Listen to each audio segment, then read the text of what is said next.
Hey Charles, good evening from Europe, from Poland. Um, it's pretty late here, but I just kind of wanted to do this to check in, and maybe we'll play a little Castles and Crusades. I was thinking about maybe just rolling up some extra characters, but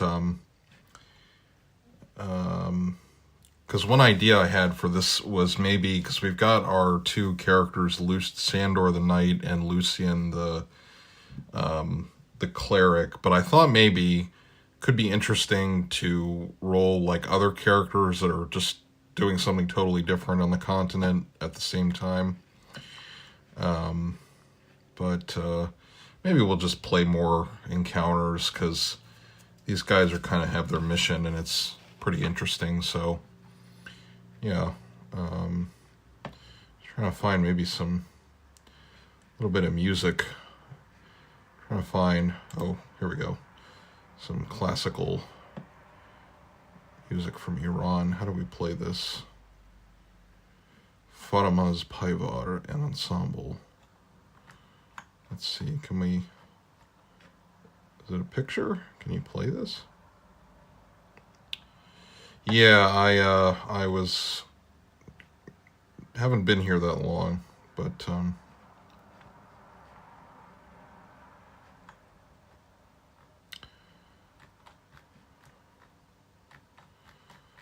okay, I guess this is not. I was just trying to look for some music like royalty free to play in the background. Oh wait, here we go, audio.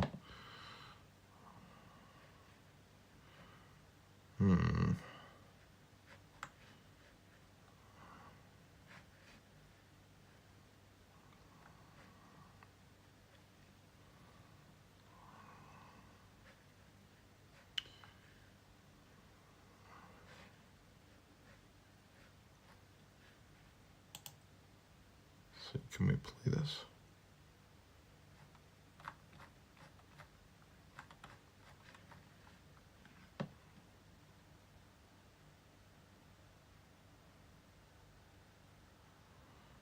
Oh, hi Blut Gang.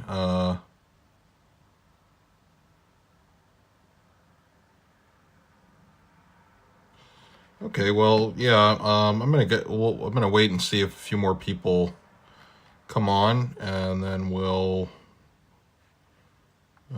do some rolling.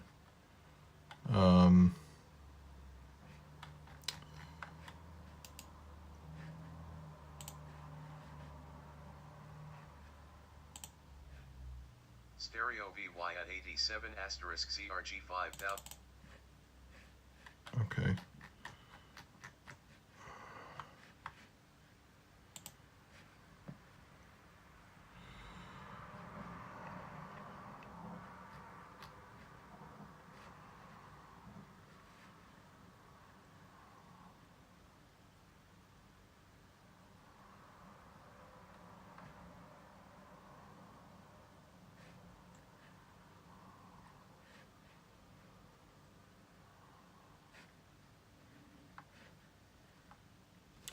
Oh, need to grab my dice here. And probably a good idea to, probably more so than background music, to remember what we did last time. So, okay, we were on day 3. And,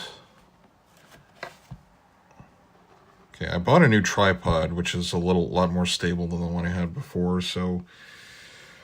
Okay, Lucian recovers 1 HP, but he's currently at -1.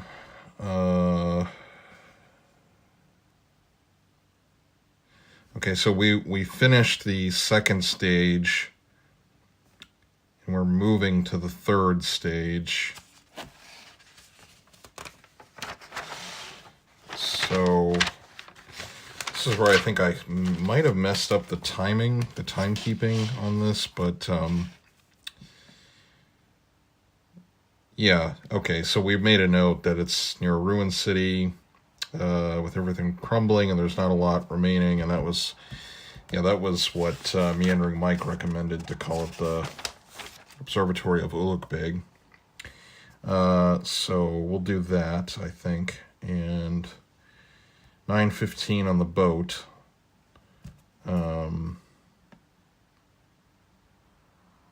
Yeah, okay, day 3. Trying to see if it will allow me to turn the flash of the camera on, but I'm not sure it does. Let's see. Streaming settings, camera settings. Can we turn the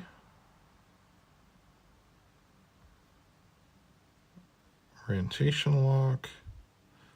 Okay, I guess no flash. That's kind of crummy. All right, well, okay.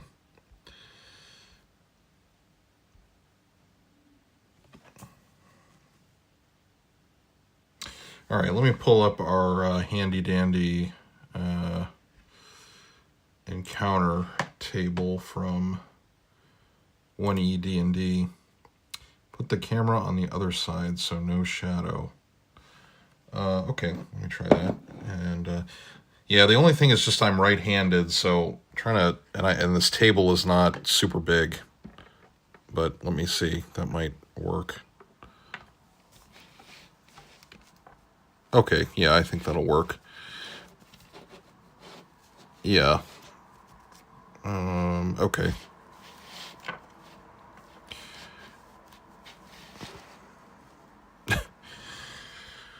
All right, I'm trying here.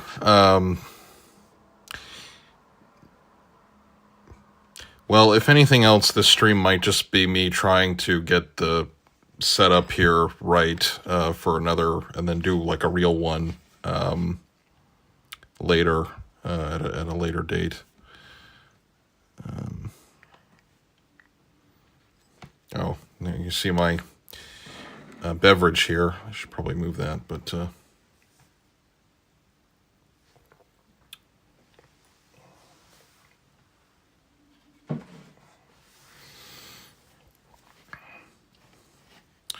okay. Let me go ahead and open up the encounter table.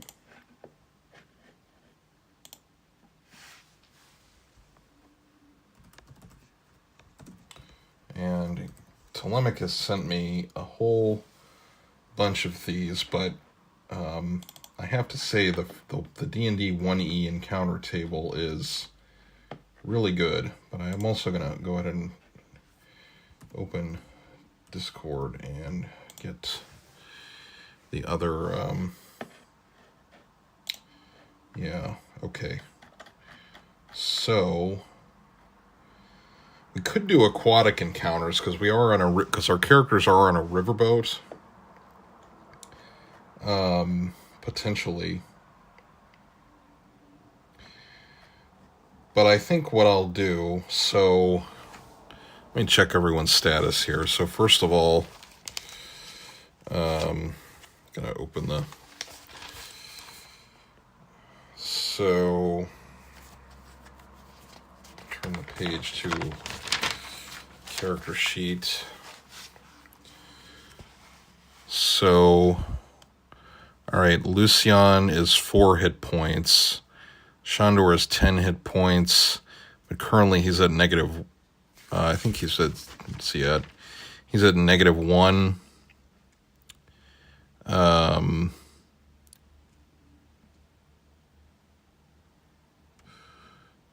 Oh, be careful, Charles, with the Napoleonics. You might fall into that black hole. Be careful. Okay, Shandor used a bandage on him for +1 hit points. And then, yeah, Lucian was reduced to -2 hit points, rendered unconscious. Okay.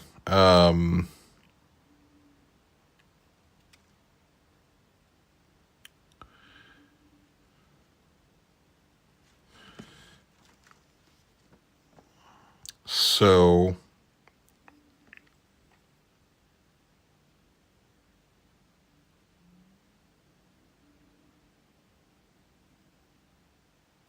Yeah, okay. So we'll just say that we have the boatmen travel for about 12 hours. So we've rowed until 9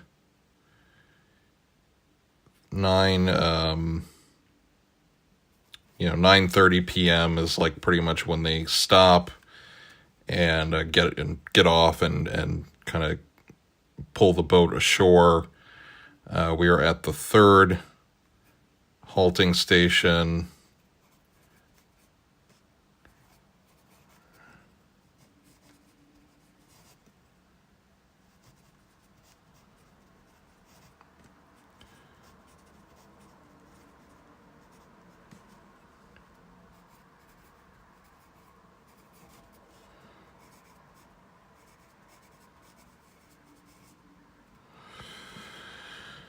When I was on my flight recently, I was actually reading about the real Ulukbeg, but this is my fantasy world. So, not sure what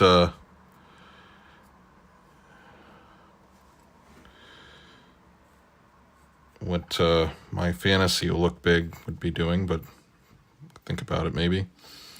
Okay, because I rolled this before, and the third position, the third station, is a ruined city. Everything's crumbling and not much remains. But at this time, we have Shandor the Knight on the boat, and Lucian the cleric is pretty much out of commission for now. Now, Shandor probably thinks he's a knight, so he probably would want, probably is thinking he's got Shandor, and then they have their NPC treasurer, Divinicus, who is not really a fighter at all, has no combat skills. Although he does have 3 hit points, at least 3 hit points, so not terrible.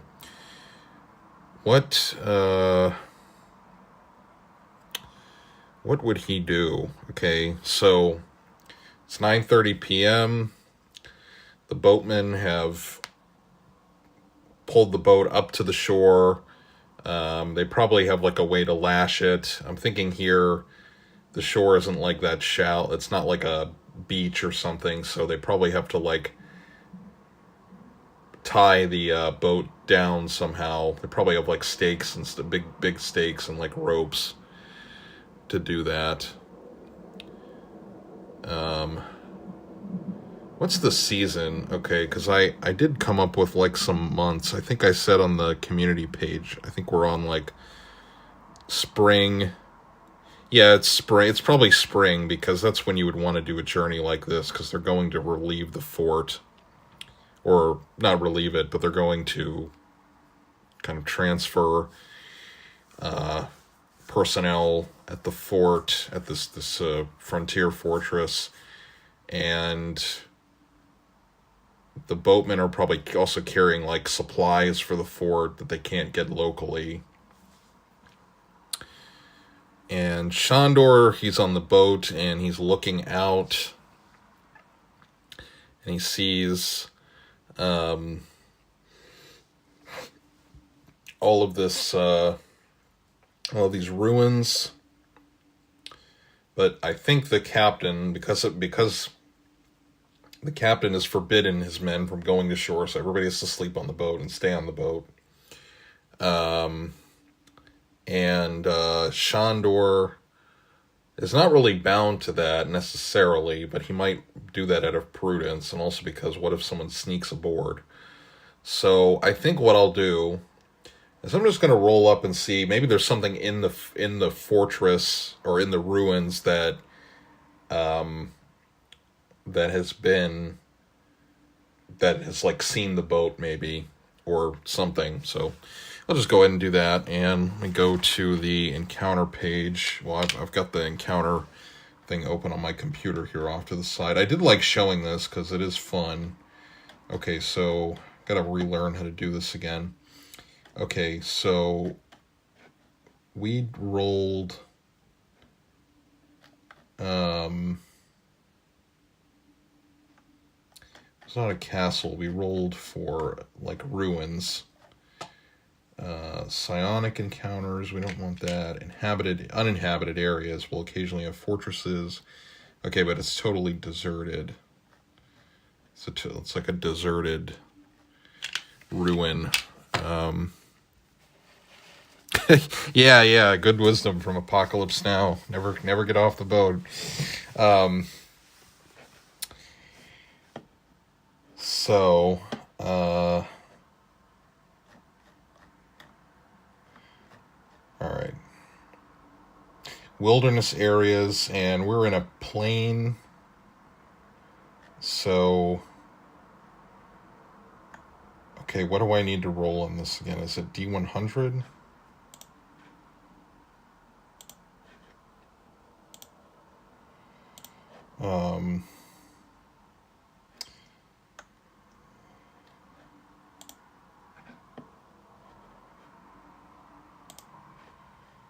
Also, I've got this other book Telemachus sent out for wilderness hex crawls. We're not exactly doing a hex crawl, but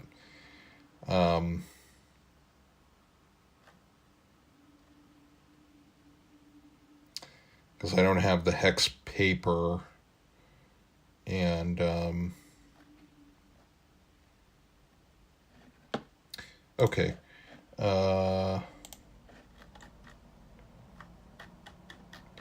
All right, I have to go back from the beginning and relearn how to use this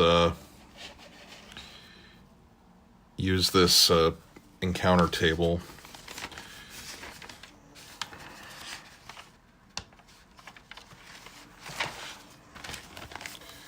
Let me just turn to a new page.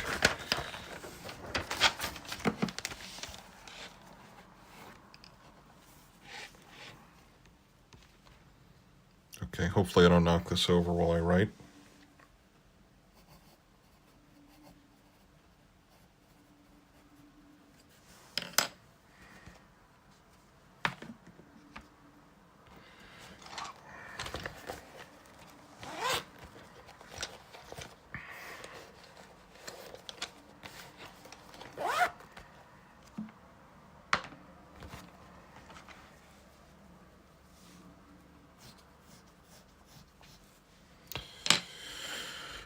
Okay, all right, what do we need to do to use these tables? So, outdoor random monster encounters, right. Okay, so I think we're using a D100.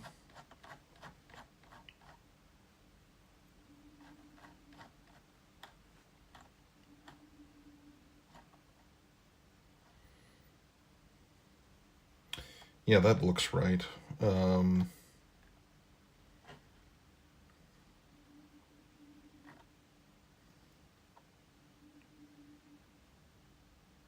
Oh, that's useful, Charles. Yeah,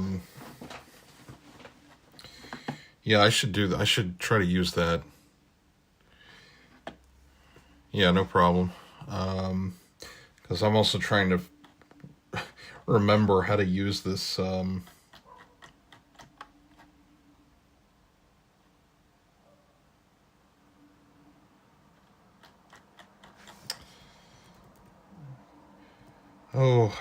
Oh, Gary Gygax, why did you have to be so obtuse with layout and writing? Okay, these are dungeon encounters. All right. Bu- bu- bu.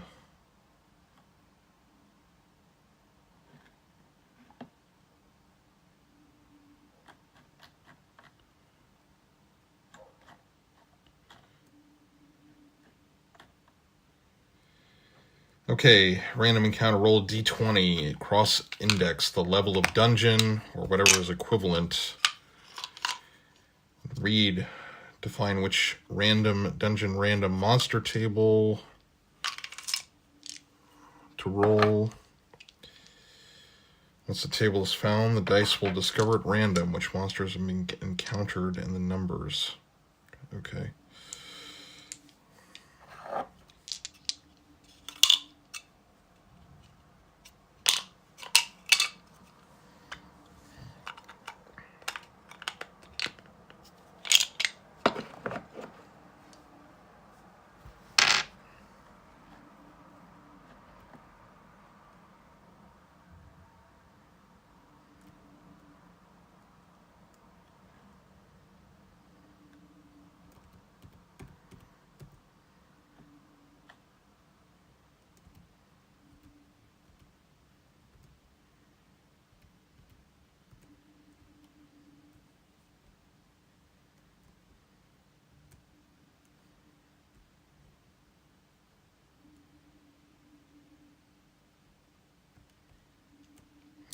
Now there is a psionic encounter table on this 1E D&D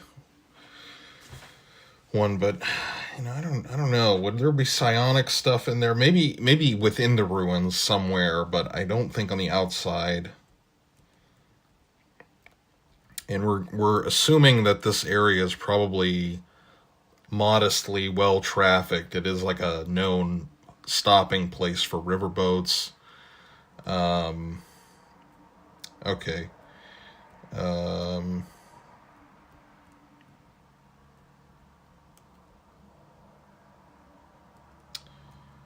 Arctic conditions. We want just like plains, subarctic, uninhabited wilderness areas, temperate and sub. Okay, so let's just go ahead and roll for this. We're on plains.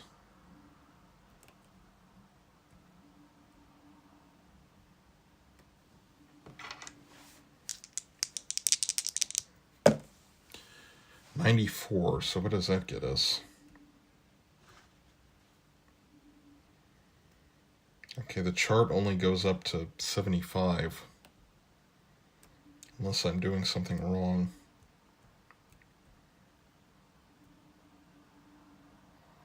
And that would give us a giant owl. Wait.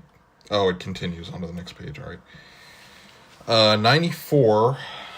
What's lurking in the ruins? A wolf.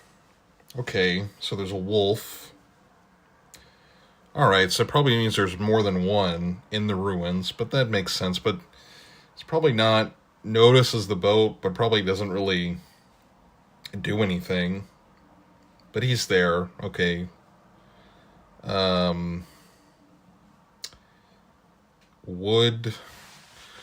Would Shandor notice the wolf? I think we'll have to do a wisdom check. And that is not a success. So it doesn't notice the wolf, but there is a wolf. So 9:30 p.m. Wolf, yeah.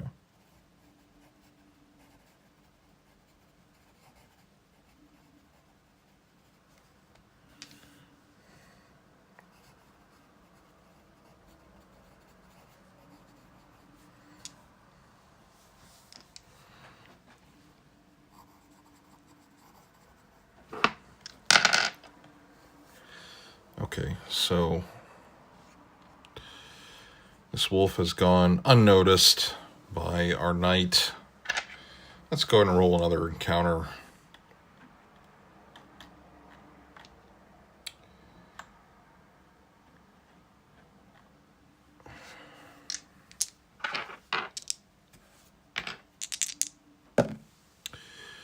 That is a 61.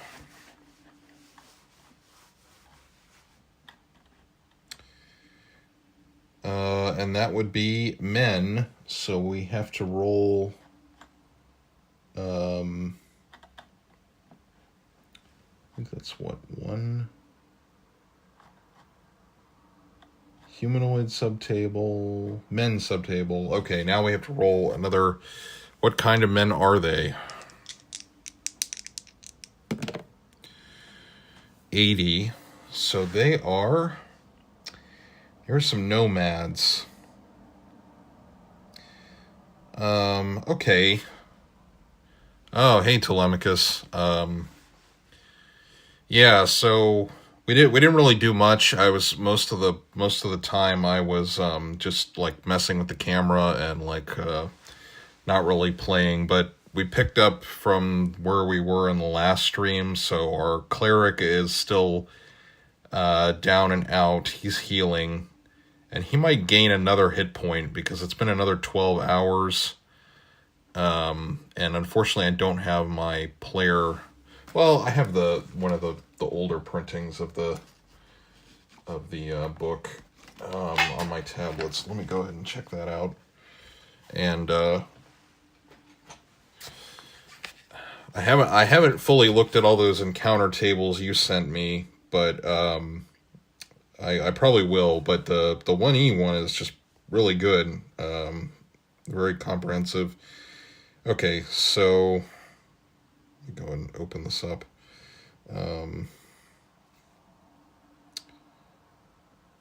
is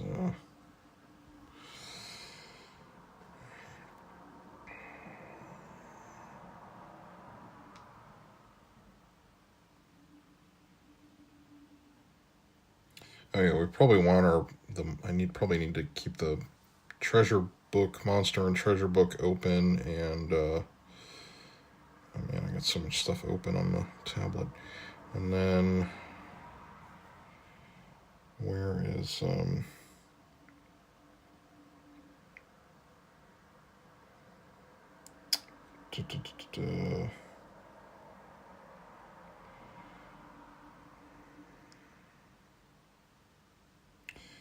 thought I had the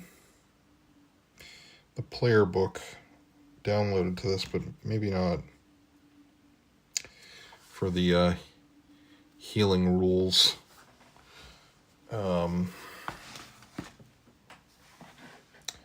I know I have it on my computer, though, which I've got off to the side here, so let's go ahead and open that. But, yeah, just to set the scene, so where the boat is stopped, the captain has told the men not to get off the boat because of the knoll attacks from the previous sessions, and we have...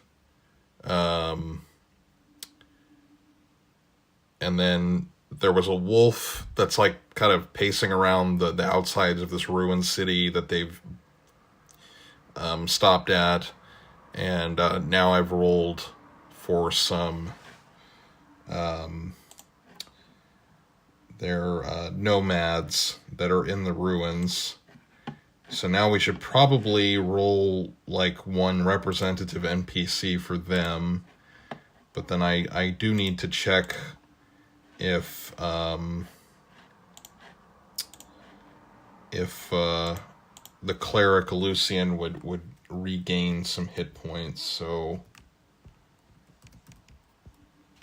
castles and crusades, because I can't remember what the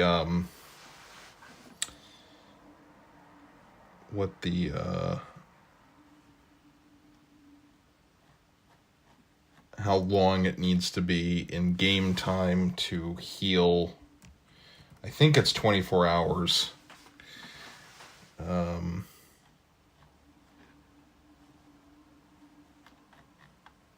Okay, that's weird. I don't have this on the thought I downloaded this to my laptop. I guess not. Character sheet. That's weird. Is it my downloads?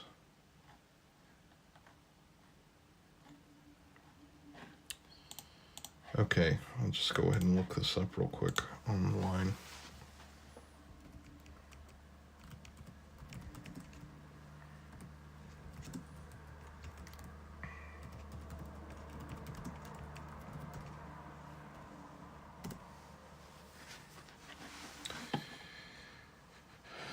Okay, healing is 1 HP per day while resting. Our cleric is definitely resting.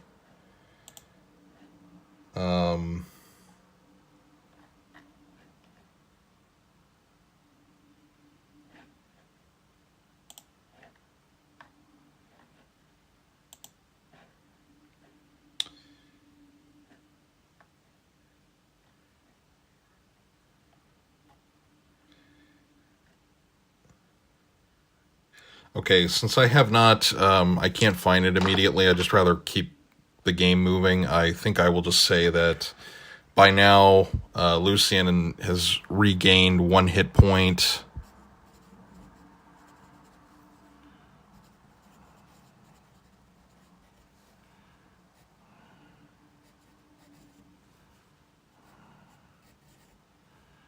From rest, because he's really not going to leave his cabin. He's pretty badly wounded, so now he is at 0 HP, current 0 HP. HP. So he's still pretty much out of commission, sleeping in his cabin on this big riverboat. Okay, but we've encountered some nomads. So what are they going to do? Well, let's see who's the nomad leader, and because we don't know if our characters will even encounter them. Because I think if we roll like the leader of this nomad group. Well, okay, it says nomad singular, so it's just one. Okay. But do we have to roll for like number on this table? I guess not. It's just one nomad. Okay, so let's just go and roll. Do the fun NPC generation.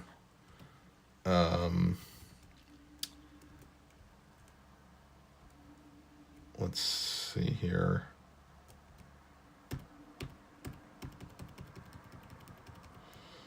I think it's at the beginning of this section. Oh no, it may be a different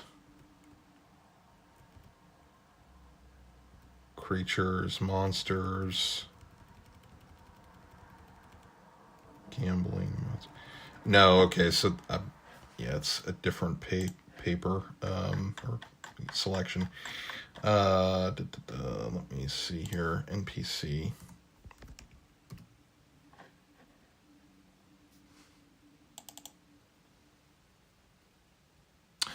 Maybe he needs that's a good idea, Charles.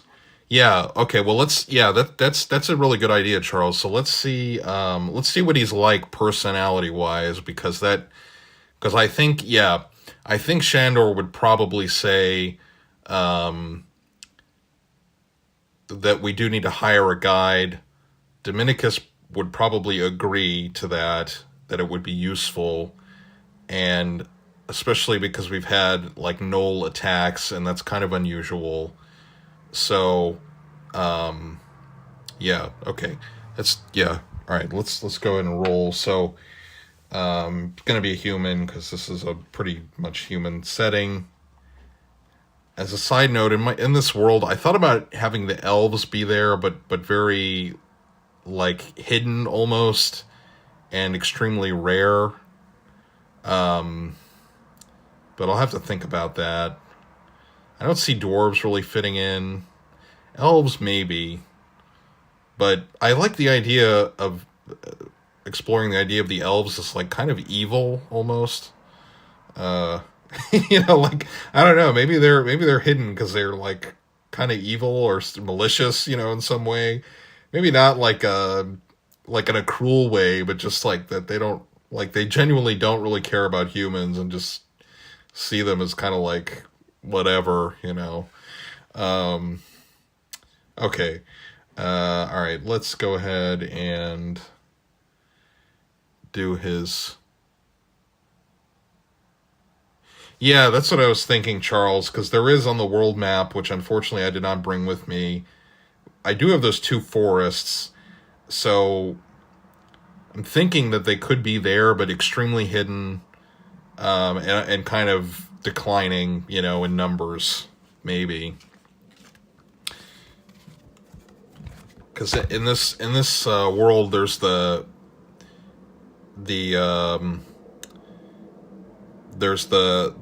Black Spire city, which is like uses like a kind of magitech type of thing, sort of. So I'm thinking that maybe like Black Spire probably has like some elf technology, but it's like kind of a corruption of it, or some elf magic, but they interpret it as something else. Yeah, that's another good idea, Charles. Yeah, well, that's what I'm thinking, like, with the Black Spire city, because it's kind of, they're kind of evil. They're kind of the bad guys in the setting, sort of.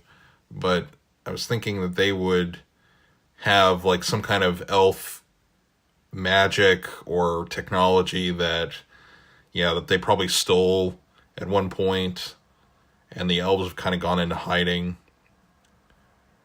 Yeah, that's a good idea, Telemachus. Eclipse. Yeah. Okay, we'll think about that if we encounter elves, but I'm thinking in this part of the world where we are, like in the more central, or that's more like on the world map that I'd made in the earlier for this. It's like the western like steppe lands. It's probably not really any of them. Probably were never any elves. Like the elves were kind of in the kind of eastern forests.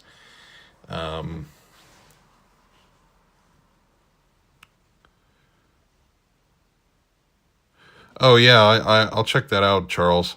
Yeah, there's a movie, Black Robe, that's about like a Jesuit priest in like French Canada. That sounds like kind of similar. That's a good movie. It's pretty violent though, but not like in a gratuitous way. It's just it's just kind of stressful, some scenes. Anyway, all right, let's see what this nomad's up to. Okay, so we need a D10 for his, and we'll say this is probably 940 because we've settled in, or 940. We've kind of settled in. I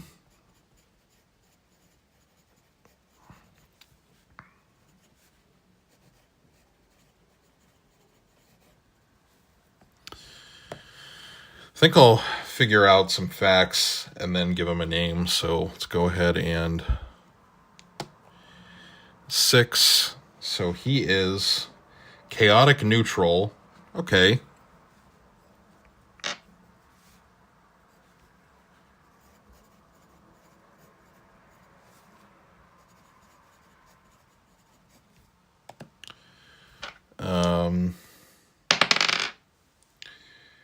He is, what is this? Super abundant possessions. Okay. Well, yeah, I mean, nomads can be rich. Maybe he's got like a bunch of carpets. Maybe he's got a lot of sheep or something. Okay.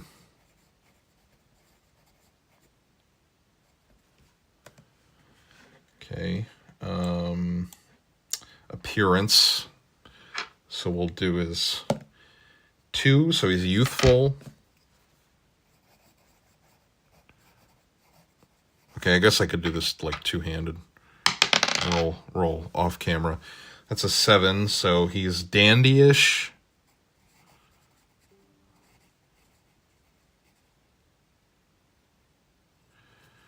All right, this is an interesting character. Let me try to adjust this a little.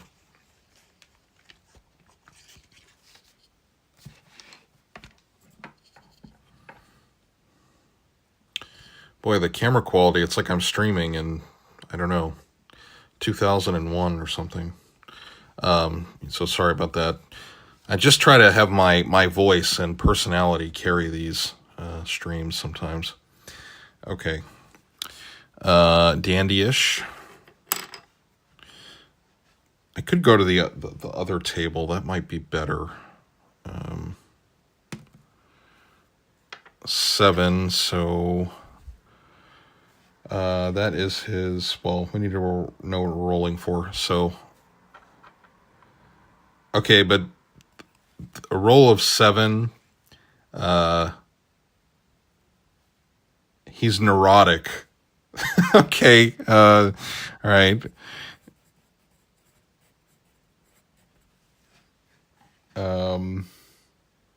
So that could be interesting if he's neurotic. What kind of guy is he? 4 for his general tendencies. He is an altruist, though. Okay, all right.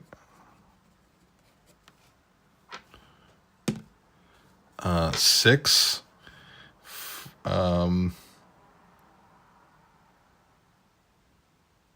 Oh wait, this is that D12 D6 chart that's confusing. Oh right, we covered this last time. D6 is which chart, and then D12, or yeah, D12 is which chart, and then, or no, what do you? Okay.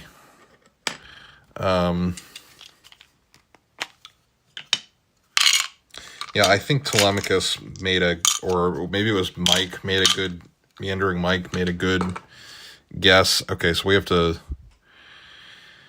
I kind of want to keep the altruist because it's like helpful for the game, but for our characters, but I kind of want to play the rules correctly. So, all right, we'll scratch that out because we need, okay. So we roll D6, I think, for this witch chart. Okay, so we're rolling on the 12 to 24 side, and then we roll a D12.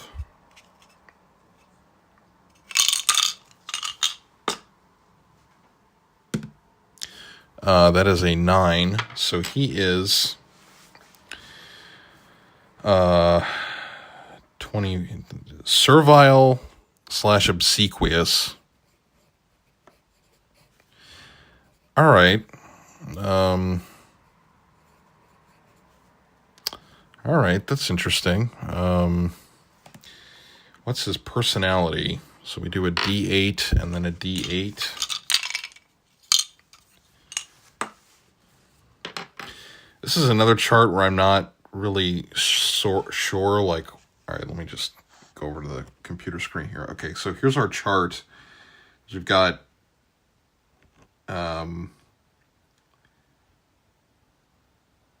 like 3 charts. So I'm thinking that like you do. Well, no, because 3 doesn't go. Oh, okay, I see now. All right, so we roll to see which column, and then, okay. All right.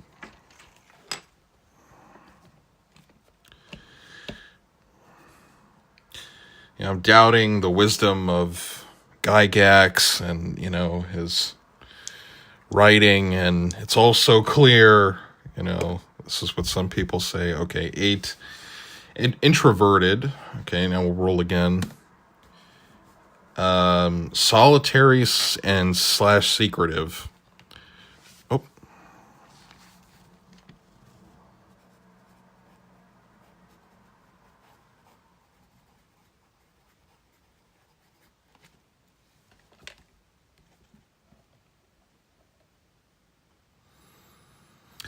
Yeah, no, of course, Telemachus.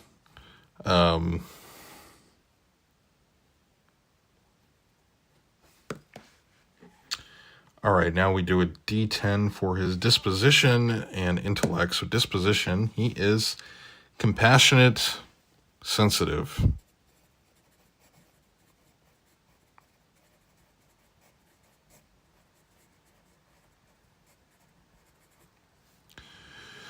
Yeah, I was thinking about that too, like this like some of these early like RPGs.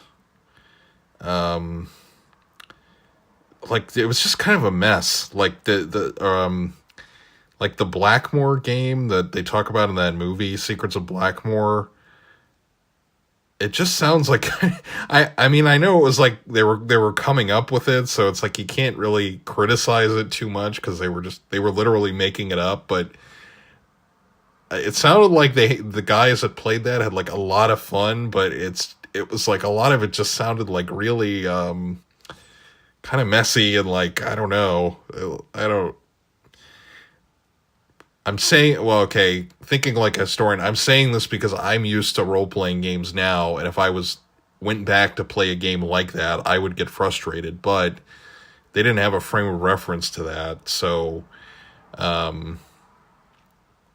they were just like this was just like something cool that they were doing with their friends, but still, I mean, I'm like, I don't know, kind of like the thing is like the Dave Arneson would like not... They would like roll. The players would not roll, I think, is one of the things, or that at one time, at least in the game, the players would not roll. Arneson did all the rolling, and like, I think he even managed all their character sheets. So yeah. Oh no. What if, okay. All right, let's keep going with our do another roll. Sometimes I do just like to go off topic on these, even when we're trying to play a game. All right, intellect. Okay, so he is, what do we say? He's compassionate and sensitive. Yeah. All right, what is this? Intellect. He is anti-intellectual. Uh-oh.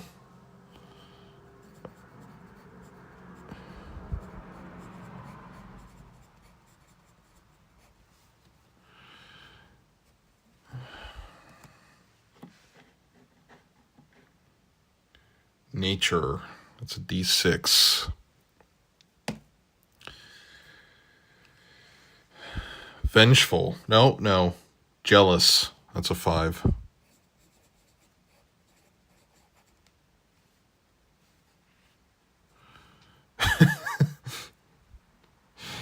Yeah, he might be Telemachus. I mean, I've like well, you know, I like met Marxists. I had classes with like Marxists in Turkey, and I mean, they were like, I don't know, they're just so deep into their own world. It's like impenetrable when they talk about things. Yeah, but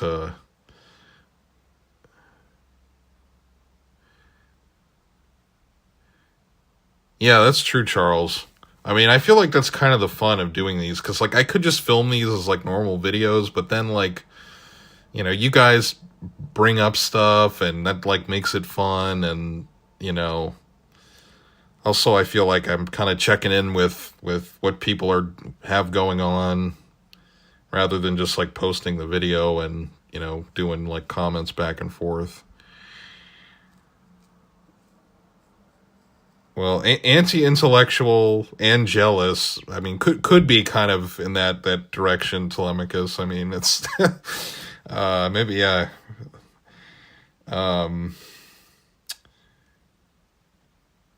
Okay.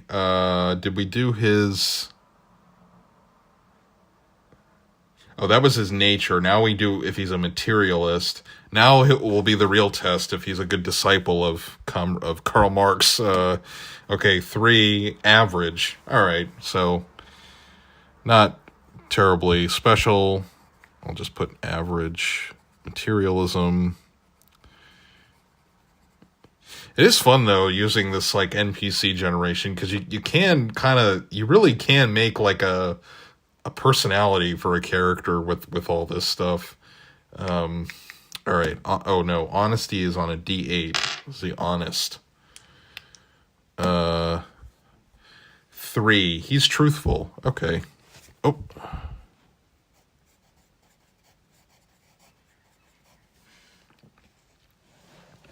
The only thing I'm like kind of annoyed with is I can't seem to turn. I'm using Streamlabs and it doesn't like allow me to turn the flash on while I'm filming for some reason. Oh yeah, yeah. Yeah. Let's see, remote control. No, we don't want to do that. That's going to close the streaming app.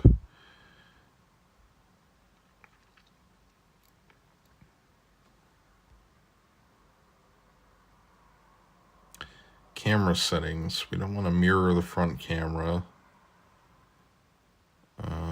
Continuous autofocus, continuous exposure. Yeah, okay, can't turn the...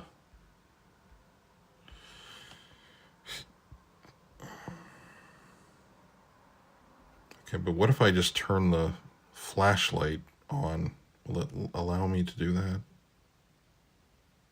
No, okay. All right. I think when I do the next stream here, while I'm at the apartment in Warsaw, I think I'll go to the other table. It's just the other table we have. It's like on the couch, so I have to like kind of lean forward, and it's kind of low, but I can make this sacrifice for you all for, you know, an hour or two. Okay. What did we do? Okay, what do we have? Okay, he's truthful, so he's not a liar, so that's good. Bravery.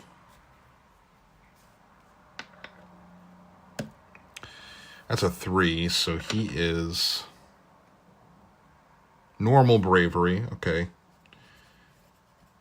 That kind of fits with his other quirks and personality features, I guess. Normal bravery. Still, I don't know, still not sure what to name this guy. Morals, okay. This might help with the name. 6. Oh no. He's lusty. I think we got that before.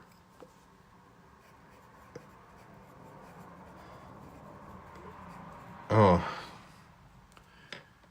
Yeah, you're right, Telemachus. I mean, I could just do this on the like computer, like all with the computer, but I feel like you kind of lose something with the experience. Like this to me is more kind of interesting to do it like actually with pen and paper.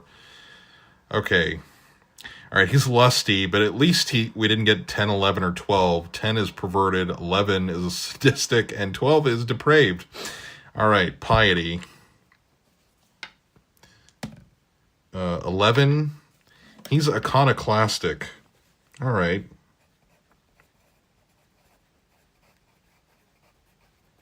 Don Juan de Rasputin, yeah.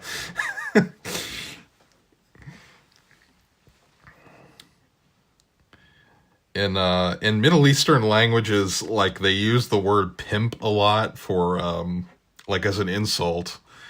I forget what it is in Turkish. It probably comes from either Persian or Arabic, but that's one they like to say. Like it's like like a curse word insult to someone is call them a pimp. Yes, yeah, Telemachus, he's definitely an interesting guy here. We've got here. Why is he a nomad? Because all right, let's go through the whole thing and then we can think about why this guy is here.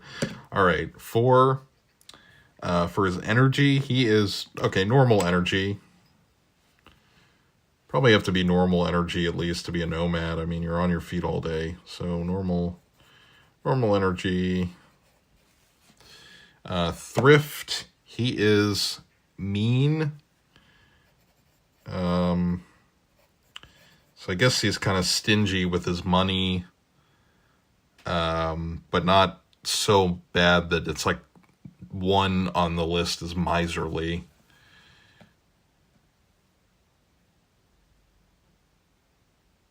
Oh, hey, Chris. Yeah, I'm burning the midnight oil here in Poland. So because I was kind of sitting thinking, I haven't done this in a little while, so I wanted to get on here and just play this a little bit and check in and. All right, so our nomad is okay. Interests. So we do the D6 and then the D12. So let's see. So 6. So we do the left-hand column, I guess, and then we roll our D12, and that's a 2. So he's interested in legends. All right.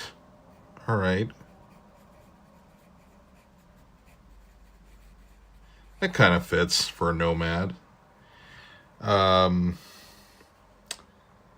Collections. Okay, so he doesn't have a collection.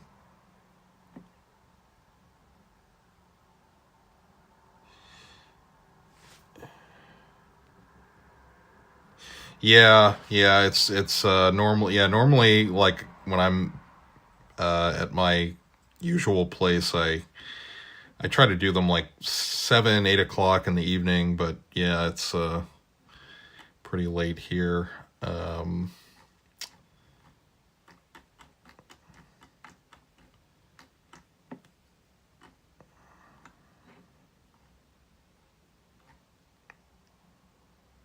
Also, I'm trying to get the streaming set up here to do this mainly because I don't have miniatures here. But that's why I brought this notebook with me, because I thought, and my dice, because I can play this Castles and Crusades campaign like just in a notebook, so it's perfect. Okay, so I think that's everything for our Nomad, because we rolled through everything. We could do language. Okay, well, we do have the encounter reactions, so we'll have to roll for that. Okay, so what to name him? So, alright, so we've got everything now. So he's chaotic neutral. Alright, so he's not like a bad guy, but he's just kind of maybe a little out there. He's got a lot of possessions. He's youthful, dandyish, but also neurotic. He's got a servile disposition, yet also he's solitary. Well, that kind of fits if you're a nomad. You can kind of be solitary. He's also compassionate and sensitive, but anti-intellectual and jealous. He's kind of average materialism, so... okay, so he doesn't... Maybe he has a lot of stuff, but he doesn't necessarily have a deep attachment to it. He's truthful, though. Normal bravery. His morals are lusty. I just think the wording in this first edition D&D thing is funny. Lusty. You don't really hear that these days. Iconoclastic. Okay, he's got normal energy. He's mean. Yeah, Charles, I was thinking we'd give him a few camels. Because if he's got a lot of stuff, I mean, he's got to have camels. So we're going to mark that down. He's got 2 camels. So...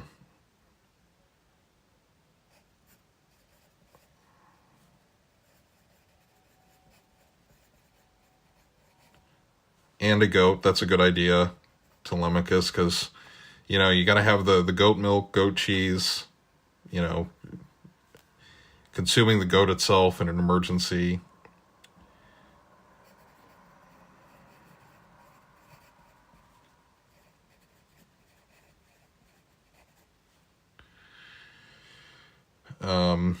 All right, what is his name? I'm thinking, okay, I think I know what this guy is. So he's like kind of a Sia Toplagia. Yeah, that's a good one, Chris. Yeah, I'm thinking about, okay, who is this guy? So he's probably like kind of sells a lot of like fancy textiles he's carrying and like rugs, but it's not just like any random stuff. He's like kind of you know, discerning. He likes unique pieces. And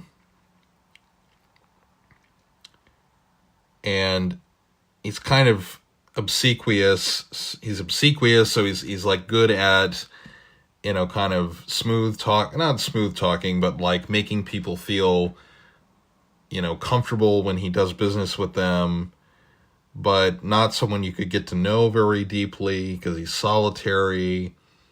But maybe when you do get to know him, he's pretty compassionate. Doesn't have a lot of interest in intellectual things. Jealous. He has a lot of stuff, but even though he does, he's not super materialistic.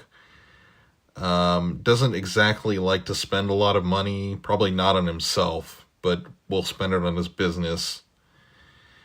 Lusty, so he's kind of, yeah, he's doing that. Iconoclastic, okay. See, when I hear that, I think like in the religious sense, like the Byzantine iconoclasm, but I'm guessing they probably mean more like someone who's kind of goes against the grain kind of thing. Normal energy. He's interested in legends, so yeah, I mean, that kind of makes sense. He's traveling through ruins. Okay. Yeah. We'll give him a, yeah.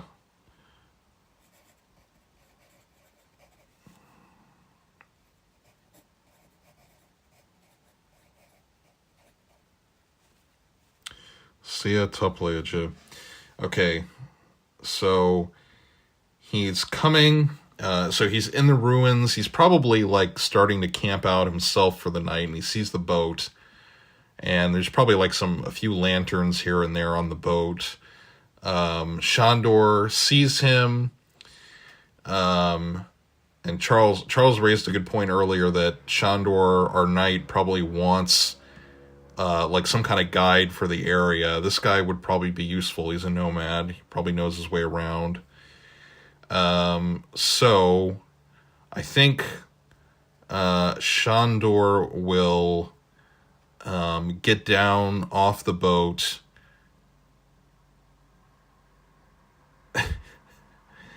Is that Black Adder in Turkish? Could be. Toplayıcı.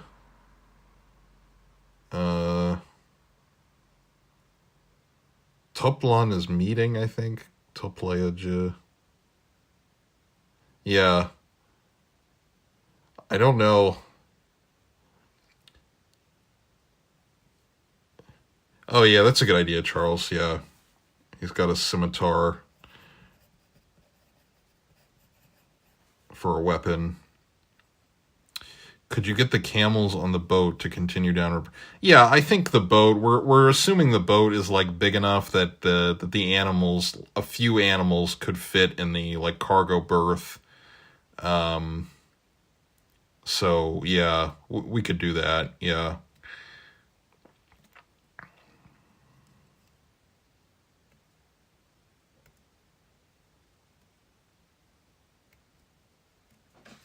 Okay, so let's see how he react. Okay, so I think Shandor notices him from the boat, and then Shandor, against the kind of wishes of the boat captain, climbs kind of they probably have like a rope ladder or something, climbs the rope ladder down onto and he waves to this guy. And how does Sia, our nomad, react? So it's 92. Oh, friendly immediate action. Okay.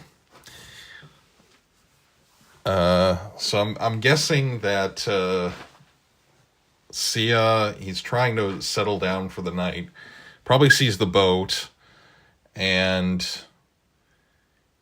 well, we know there's a wolf. There's at least one wolf wandering around in the ruins. And he says, yes, hello, friend. What a fine boat you have. I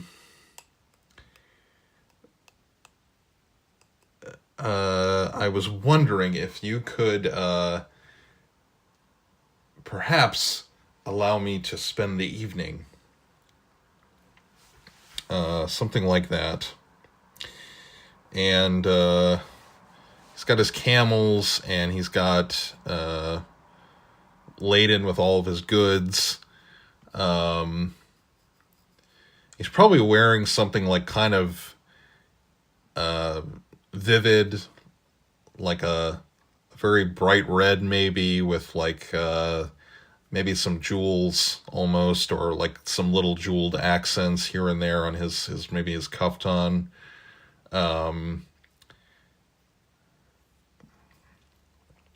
So Shandor says, yes, indeed, and we would like a guide. And I think Sia, he's trying to go back. He's trying to go back toward Black Matic, our frontier town, because he's got goods to sell. So I think Shandor is going to have to try to persuade him. And he's going to say, please, we need a guide. We would like a guide for this area. Indeed, my companion, the cleric, has taken a nasty wound from some gnolls, and we need assistance. And I think Sia is thinking that he kind of wants to help, But he does have this stuff that he needs to sell. I mean, and that's kind of his the way he makes a living. So I think Shandor will say, we are from the kingdom of Jagalon. We may pay you as a hired contractor for your services. We can pay you 2 gold pieces a day. And indeed, I can pay you out of my own pocket if you require more. Because Shandor has 100 gold. That was like his company expense money, if you will. So, okay, I think Persuasion. All right, I got to pick the notebook up. I think Persuasion in Castles and Crusades. So I did not bring my rule book with me, and I can't find the digital copy I downloaded. It's on the computer or on the tablet. I just can't find it right now. I believe that is Charisma. Okay, but Charisma is one of his prime attributes, so...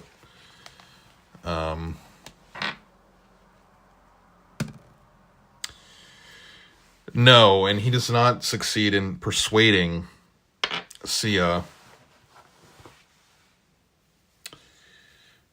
And he says, yes, my friend, I wish I could help you, but I have, as you see, I have all these goods on my camels, and I must bring them to Black Madoc to the market, and you are going in the opposite direction. If you return, I may help you. And I think Shandor, okay, Shandor as me has a brainstorm, and he says, but wait, I have we're going to the new fortress, Fort. Okay, I'm forgetting my own stuff that I made up. I think I said it was Fort Strock, yeah. Okay. There's our newly built fortress, Fort Strock, has soldiers that would be interested in the goods you carry, and they have pay. They will be paid as soon as we arrive, and they would be more than interested in your goods. I'm sure they would be happy to have some of your fine cloth, or indeed one of your robes for when they are out of uniform. And as I said, they have gold to pay. So I think Sia is kind of detecting Shandor is a little desperate. Can kind of see that he's worried because Lucian is very critically wounded, and so he's going to agree. And he says, yes, you may pay me the 2 gold pieces, and I'm sure I will make enough return on all these goods. As you say, these men are probably have not been to a proper bazaar in many months. So, and I believe I've heard of this place. I know one of the steppe nations has a village that is near your fort, so I'm sure I could find things to trade with them. Oh, hey, Mike. Yeah, playing more Castles and Crusades. So I think with that, we've recruited Sia Topleaja, the nomad that we've encountered in the ruins. And so Shandor is going to get the attention of the boatmen that they've hired him as a guide, as a nomadic guide for this area. And they're going to load the camels. Well, they'll do that in the morning, I think. They're pretty tired. Guards will we're going.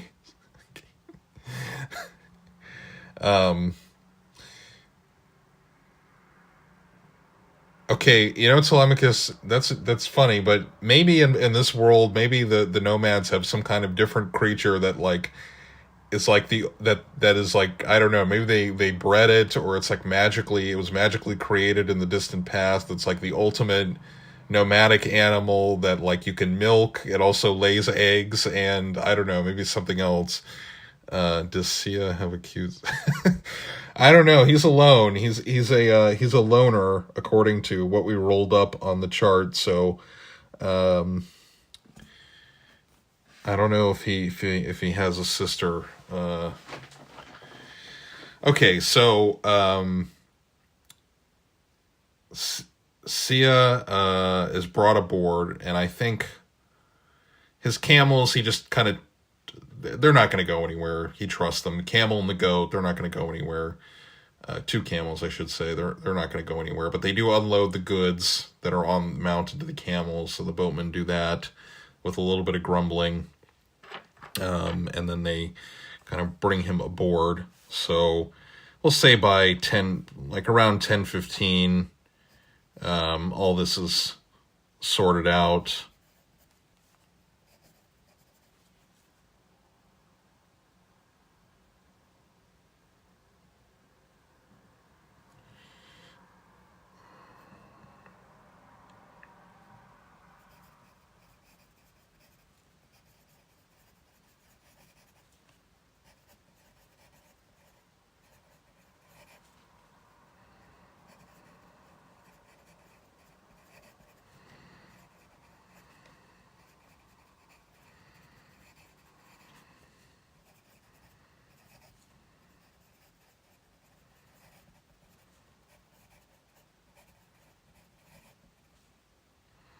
And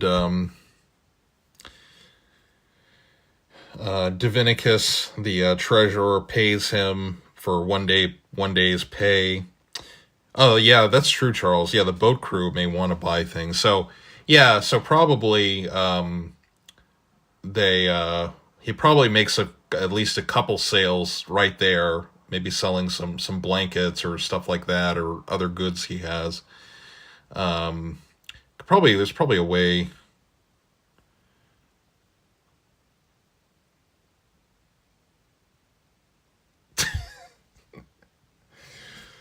Oh, hello.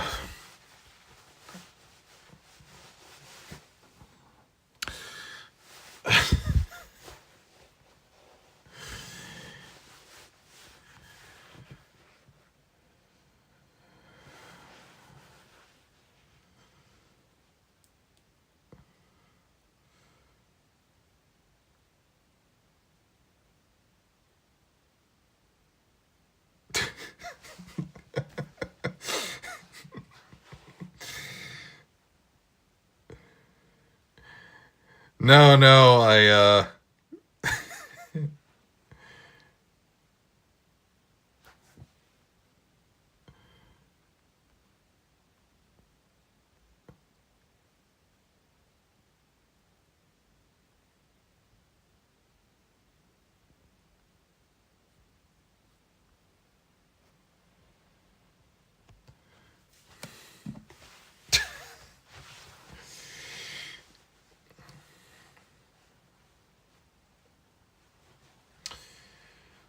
I think Sia does not have a sister, but maybe at another encounter we might find her. I don't know. But Gygax wrote in here on the encounter table, you encounter men. So I'm kind of reading that literally. Okay, let's do another. Let's see what else happens in the night, because okay, that probably attracted something's attention, that you have this nomad coming through. All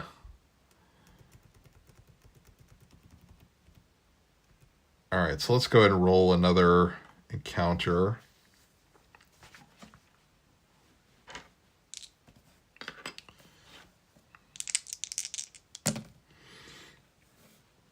Uh, 22. That gets us a herd animal.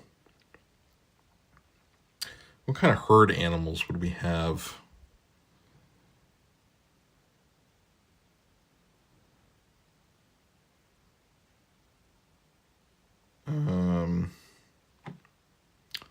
probably, well, it could be like wild horses, maybe.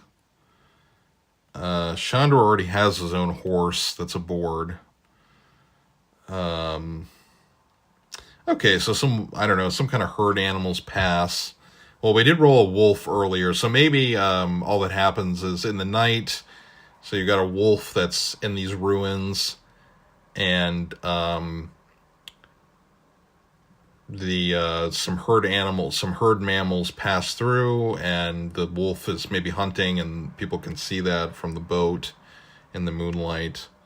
Okay, so yeah, maybe 10:15 to 10:30. Herd animals pass.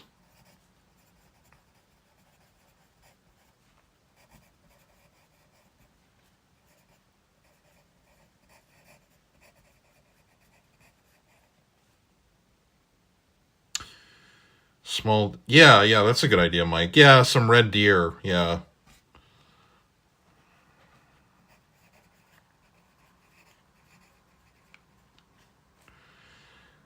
Okay, all right, let's see. Roll up another encounter. 86.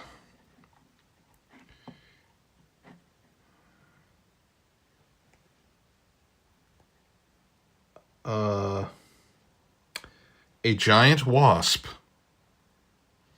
appears.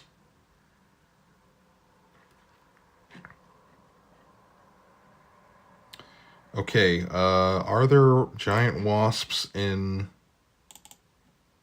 any of these? Let's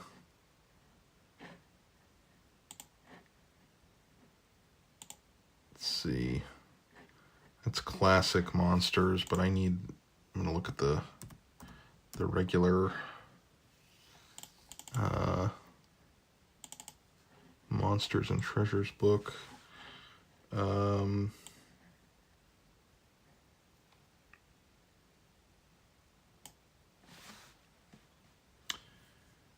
Oh yeah, this is a D10. And then where's the D8s over here?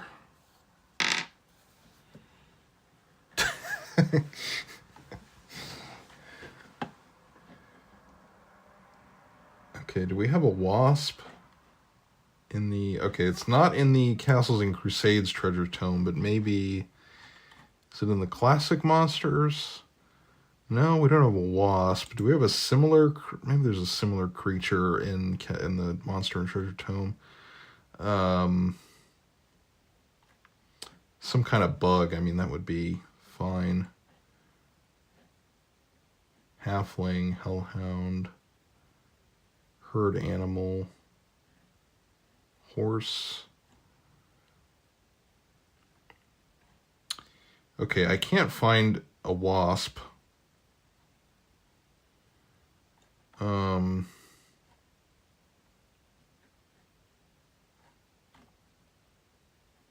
Wait. Nope. Okay, no, it's not in there.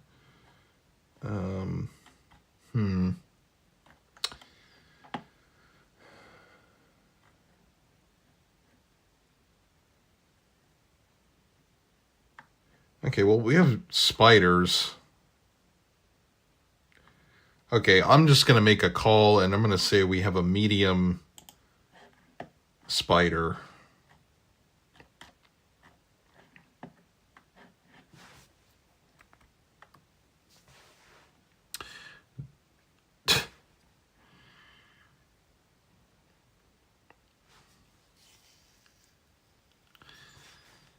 Okay. Yeah. So a medium spider climbs aboard.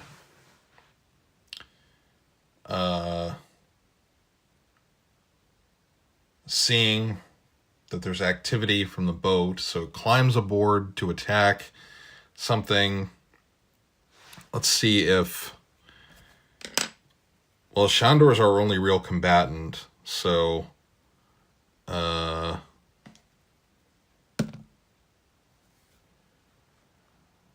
Okay, 14, so I think he succeeds. So he notices the spider and he's ready, so he's not surprised.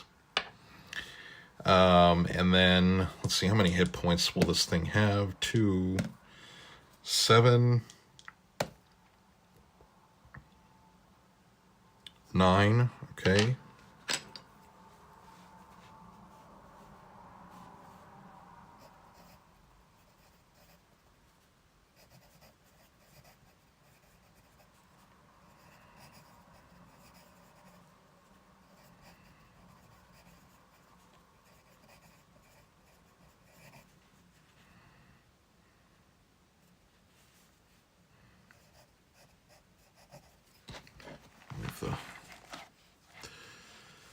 Okay, I'm going to go ahead and draw a little so we can get this in the shot.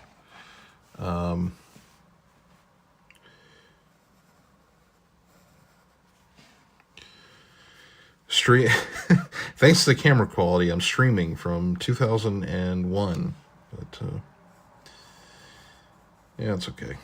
All right, I'm just going to draw a little rough map of the boat.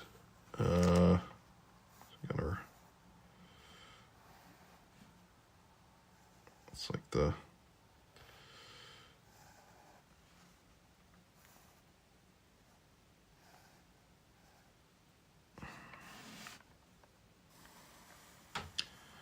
Well, just the kind of front deck part, I guess.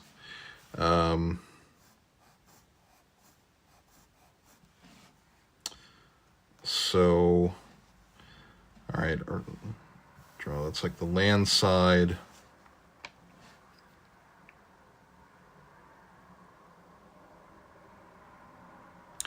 Oh, okay. All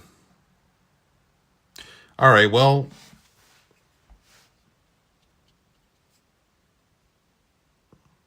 okay, well, thanks, Telemachus.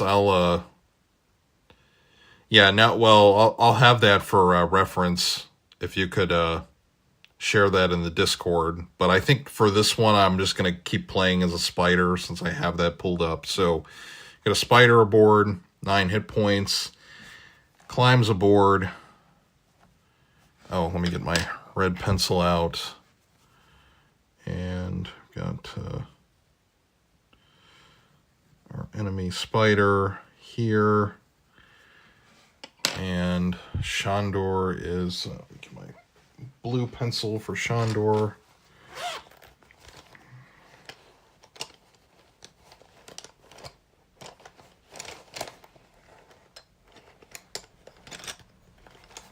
It's in the first ed. Oh, okay. All right, Telemachus, I'll have to check those. Okay. I forgot you posted that one up in there.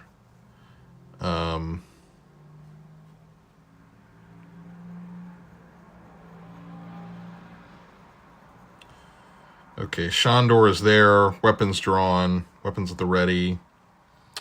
And now we will roll initiative. And I suddenly forgot how to do initiative in this game, which I think is a D. Something. Oh, wait a second.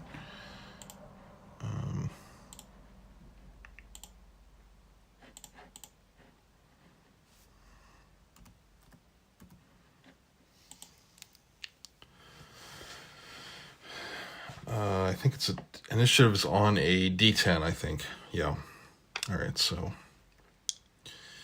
go and roll for Shandor. Okay, 2. So make my little initiative chart here. So we've got Shandor and Spider. So it's 2 and 10. Okay, so the Spider moves first. So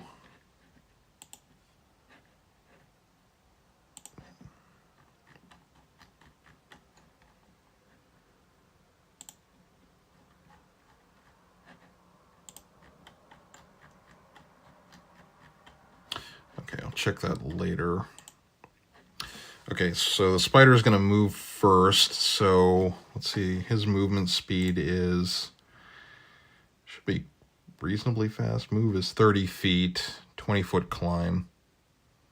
Okay, so assuming all these are 5-foot squares, I think he can move 5, 10, 15. Yeah, half move and then attack. So Spider's going to make a half move and then attack.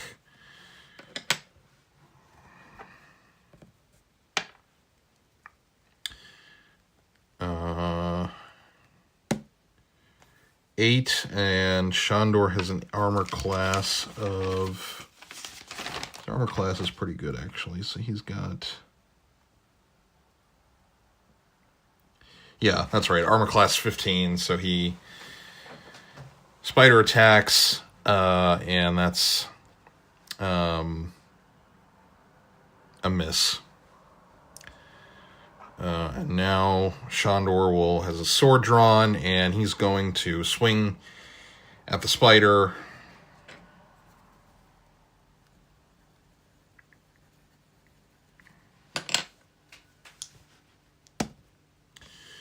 And he makes a big whiff in the darkness. Actually, probably being in the dark would be a negative penalty, but I'm not gonna. I don't have the book in front of me, so I'm not sure. It's probably like a -1 or some -2 or something like that. But okay, at any rate, so it's going to be a miss. And then now we're going to go back to. All right, so that's a 3 and a 6. And so Spider's just going to keep trying to wail at Shandor. That's a hit. 17. Oh, and it is poison. Okay, so... Alright, so how many damage? Wow. Okay, so... The spider jumps on Shandor, bites into him, and... like... punches, penetrates through his brigandine armor, and that's a good point, Mike. Yeah, moon reflecting. Yeah, that's. I was kind of like thinking that something like that, Mike, and probably the boat would have like some lanterns at least in the night. So yeah. Okay, so the spider jumps on Shandor, bites him. Punches through his armor, so he is gonna check what's his current hit points.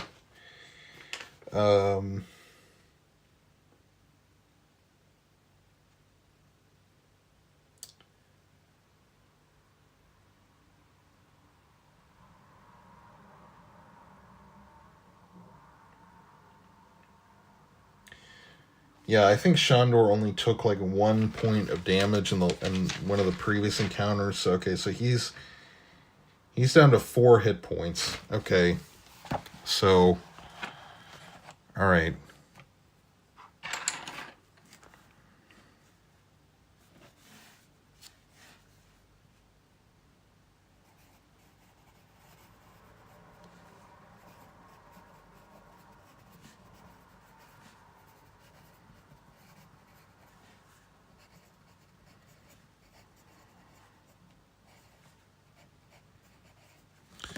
And what does poison do?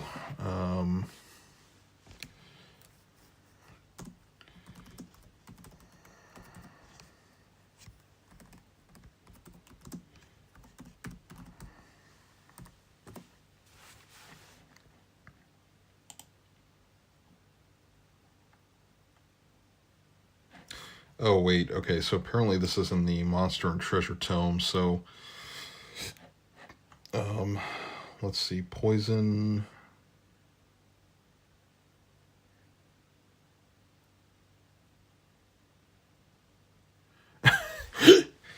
Yeah, I'm thinking the crew is like does not like to fight at all, and they are just like in fear, and they say, well, the knight's here, he can handle it.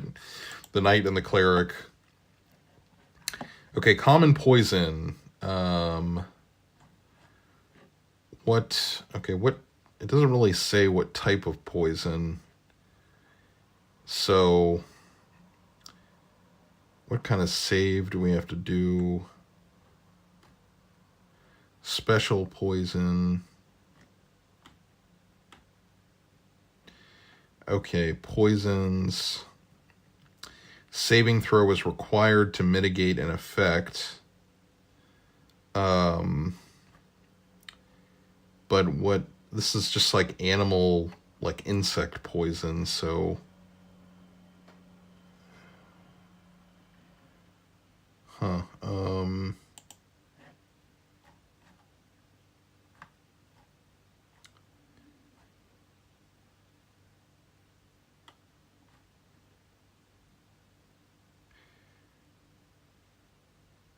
Saves are made against Constitution. All attribute and level bonuses are added. So...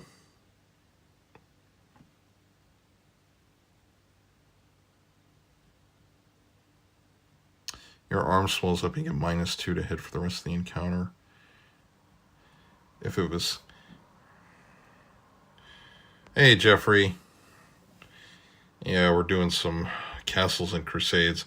Yeah, I think it's a little different in this, Mike. I'm trying to figure it out, because that would make sense. Like you kind of... I mean, it's like save or die. But for the spider, it just says... let me go back to looking at the spider. Medium. Oh, okay. Victim bitten by giant spiders must make Constitution save. Okay, successful save negates the immediate effects.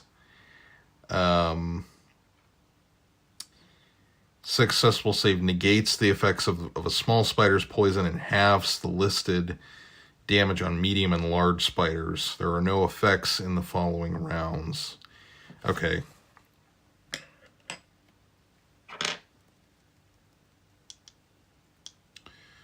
Alright, so let's make our Constitution check, and I have to see if our knight has...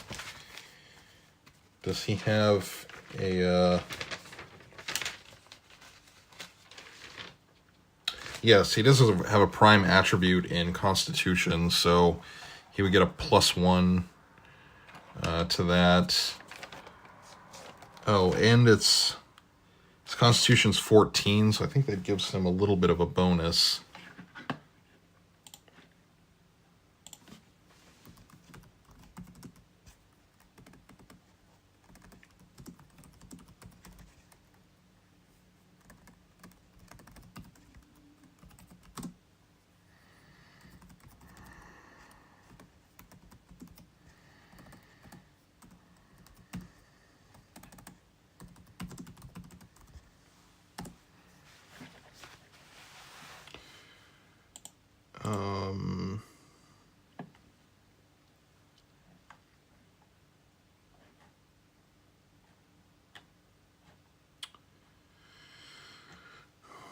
What is the attribute bonus?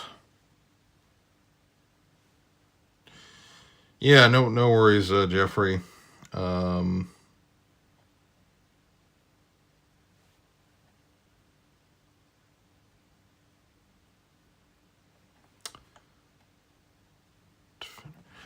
It's pretty late where I am, so I don't know. I think we'll just play through this encounter.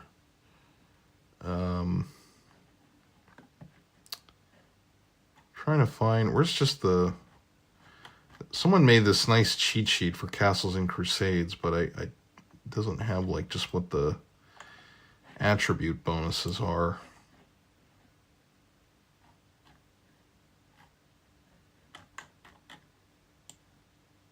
I don't think 13 gives us... It might give a +1.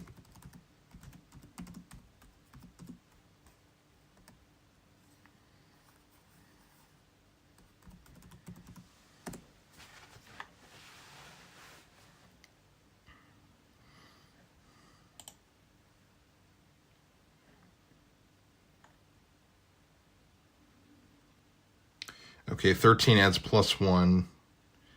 And it's prime, so that's +2, I think. So, yeah, so I think that would be a save. And, okay. So that will half the damage, but what I'm not sure is... Okay, I guess the poison would be different from the bite, because the bite is the attack for 1d6, and then the poison on the first round would be halved by the successful save. Yeah, okay.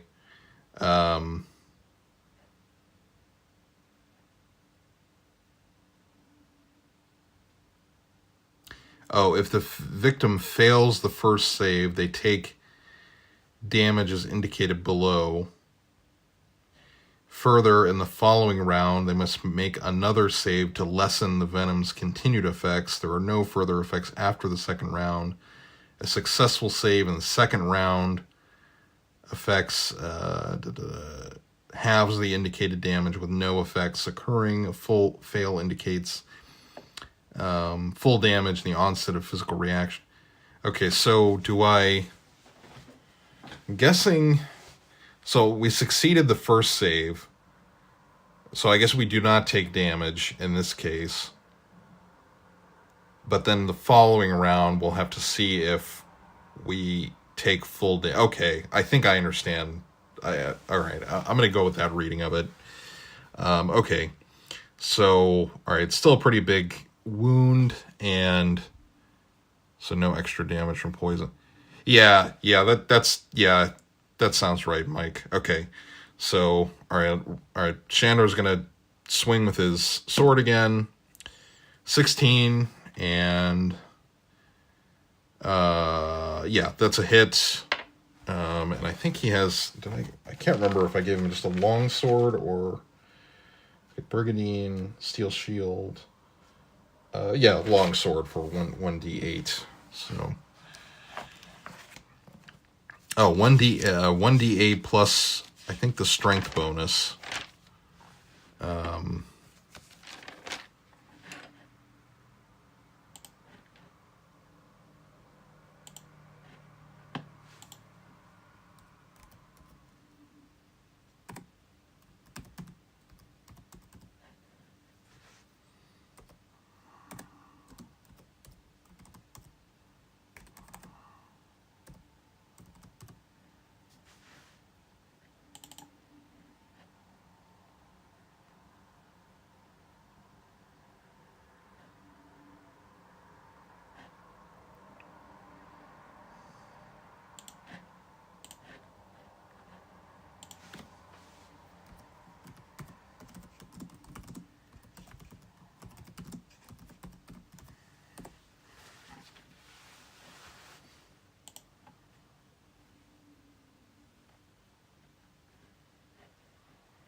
Okay, well, anyway, it's a hit, so I'm going to go ahead and roll for damage. Wow. Okay, well, I guess he was bitten pretty badly, so he's not exactly at 100%, so, all right, so...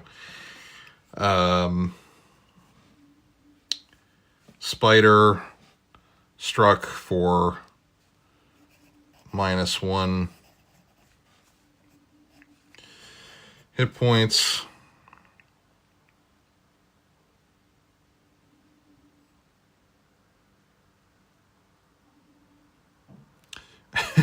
Yeah, I mean, probably doesn't help, like, just odds-wise that, like, our cleric is not in action, so... Alright, so now we're going to go ahead and do our initiative again. Whoop. 8. Okay, alright, maybe, alright, 8. And Spider, 2. Okay, alright, so Shandor's going to strike first this time.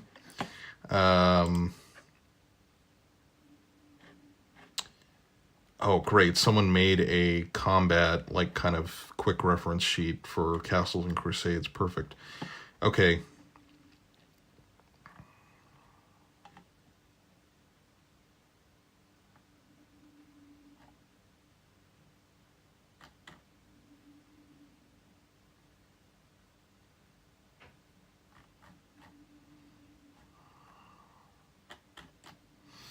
Okay.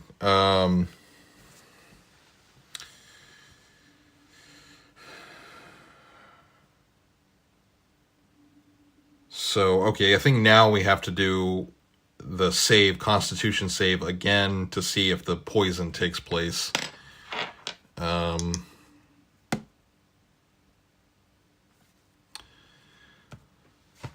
right.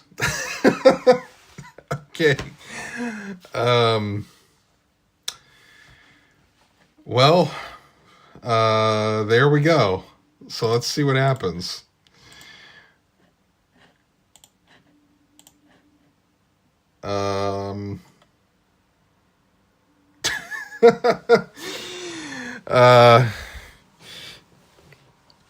Yeah, I don't know. Yeah, maybe me offended him. I don't know. Okay. All right. So that's a failed Constitution save, no matter what we do. Second round is okay. 1d4 damage. So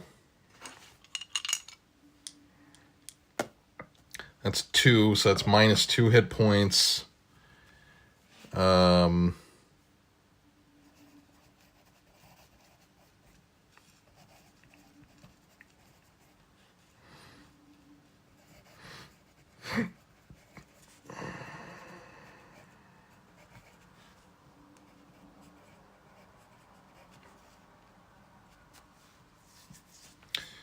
And he has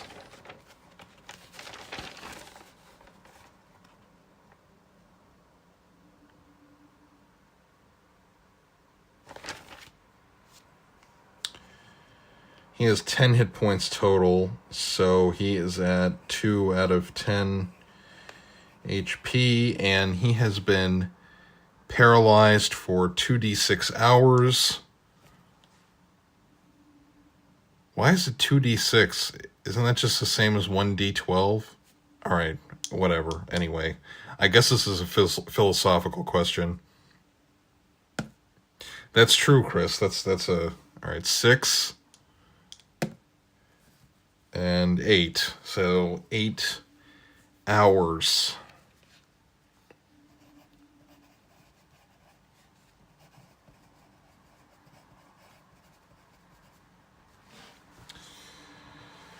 Okay, and I think all right. The spider has pretty badly messed up Shandor. Okay, what would the spider do next? I mean, it is a spider.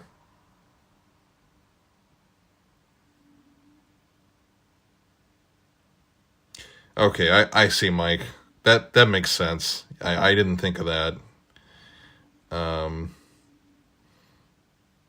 Drag him off the boat and eat him. Yeah. What would the spider do?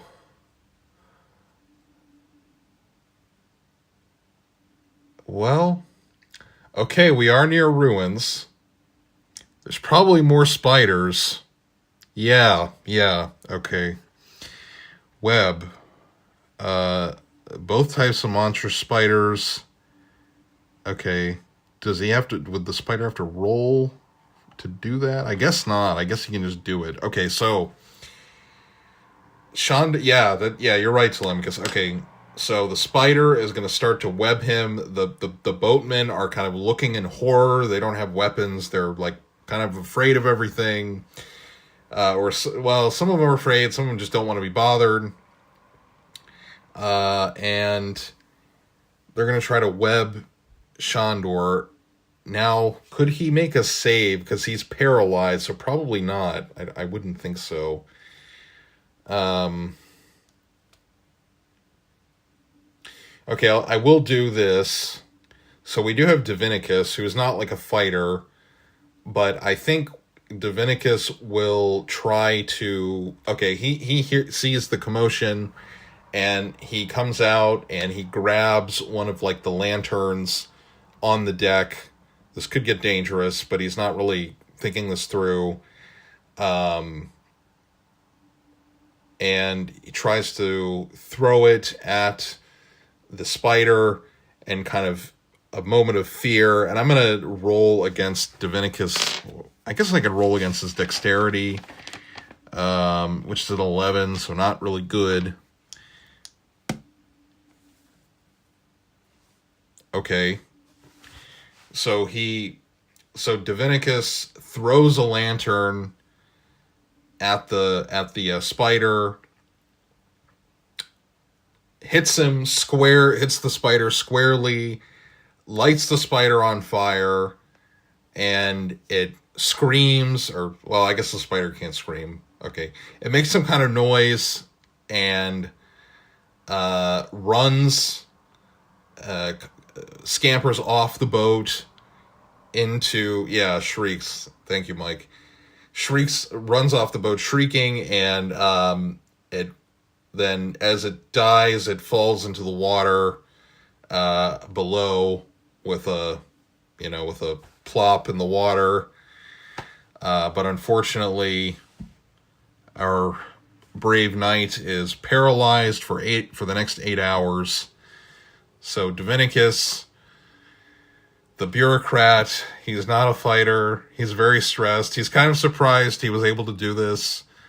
I was surprised I rolled that. And because what I was gonna do, if he failed the roll, I was gonna do that it would actually just start a fire on the boat, and that they would try to they would try to they'd have to like put it out or something.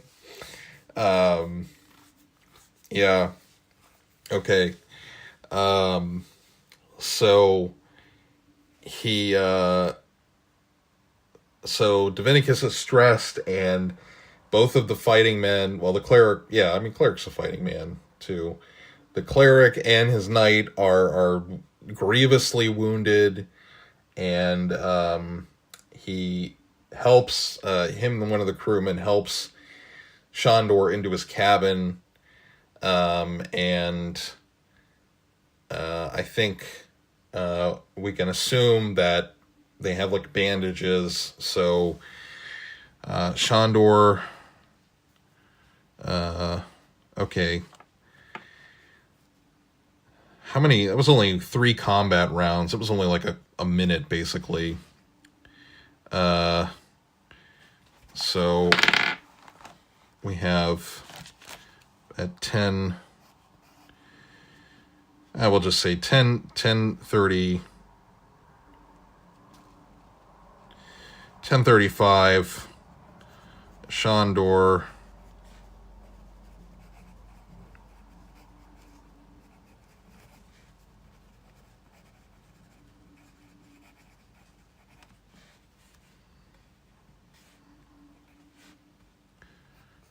+1 HP from a bandage.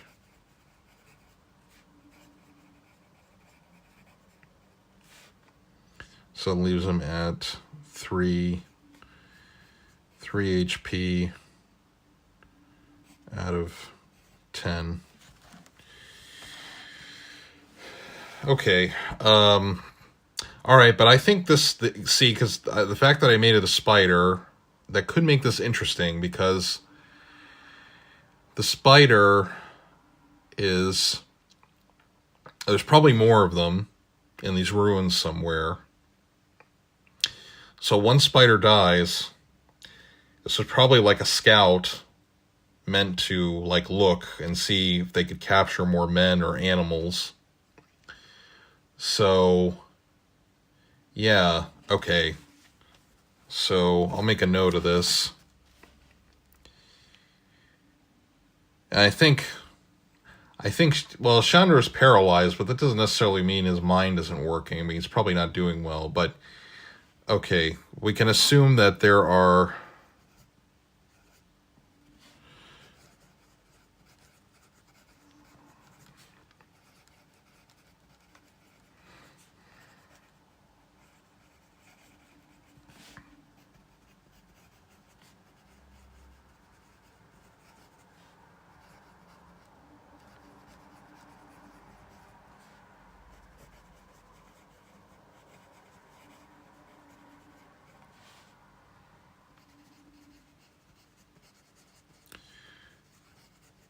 Okay, so...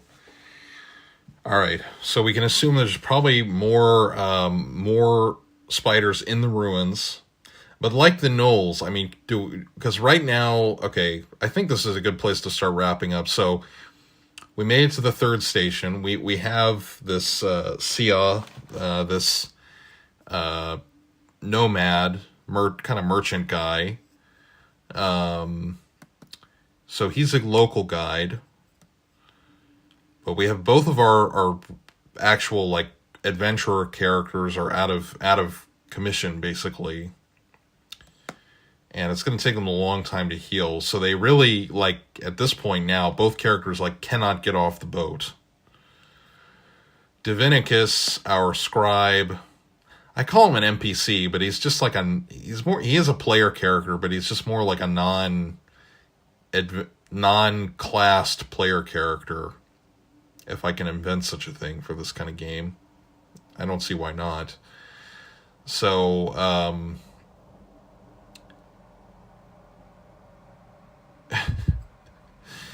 so they're both the cleric, Lucian, and Shandor the Knight are out of commission. We have Divinicus, the bureaucrat, who cannot fight. But he is kind of tough. I mean, he's got some strength to him, so physical strength. And we have Sia, who is also not really a combatant kind of character, but he's a nomad, so he's kind of... Well, we might want to roll up some stats for Sia, actually. Because I'm thinking a nomad probably has a little bit of something going on, toughness. We could make him a rogue. Actually, we won't do it tonight, but I think we could make Sia a rogue.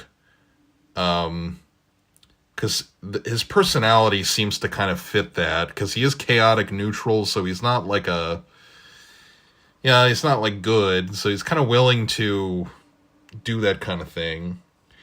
I think that's what we'll do. I'll make a note of that. So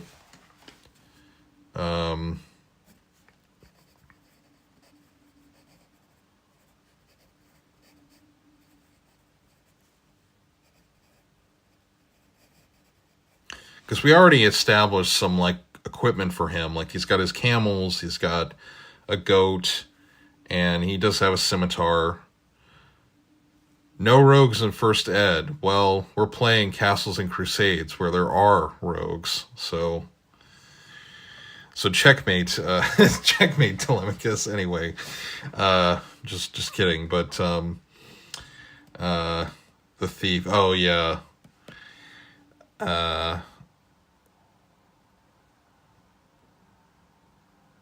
So okay, so I think that's what we'll do. Because this guy just kind of seems like a thief rogue. Like he's kind of a dandy, but he's also neurotic, and and he is chaotic. So he's not like a yeah, Mike, exactly. Yeah, he's a man of the world.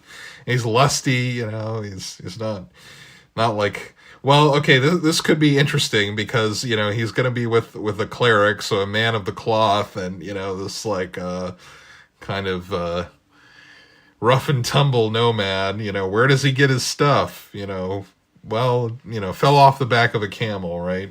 Yeah, okay. I think, this is good, because I think we've created another kind of, like, player character through the NPC generation tonight, so that's fun. And he probably would have some kind of like armor, but I think I'm just going to give him like a cloth armor or something. Because I would, in this world, I would see that as being like a padded cloth armor as being generally more practical for the climate and stuff, and like within people's means, rather than like the leather type armor. Anyway, that's the detail. We can think about that later, or I can roll this up later, off air and do that. Was the assassin in the AD&D? When did they add that in?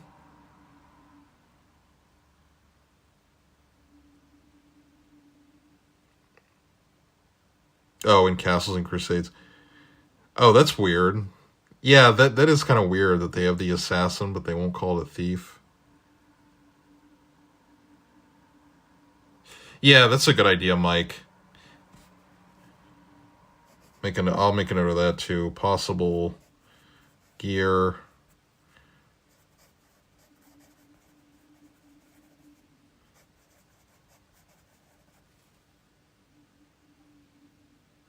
Leather. Yeah.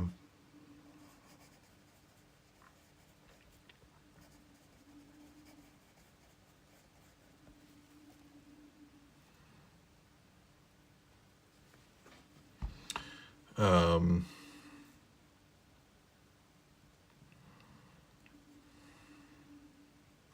okay. Uh,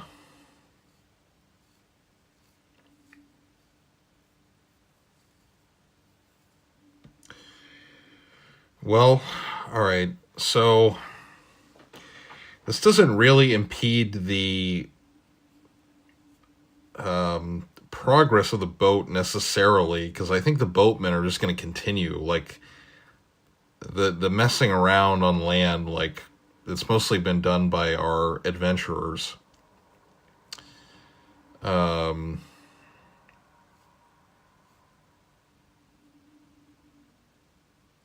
yeah. Okay. So, and we could always come back to these ruins that are at this third location. So we can always explore, and the same thing with the knolls. Like I think what they could do, depending on how the next sessions like develop, like Shandor, once he gets to the garrison, would be able to get some of the troops together to go like fight the knolls, because they're going to be mounted, so he could gather up like a posse basically and go fight the knolls. And then we could find out more information that there's spiders in these ruins, maybe. And yeah. So I think that's what could develop, because if assuming that the characters don't like completely die, and make it to the end. Now I could be cheesy and just stop rolling encounters and just say, oh, they just make it, but that's no fun. We're gonna keep rolling encounters. I'm gonna check the because this encounter table does have stuff for water, but I don't know if it gives like other boat, like a boat full of people that we could encounter, or if it's just let's see, deep water. We want just like that's underwater.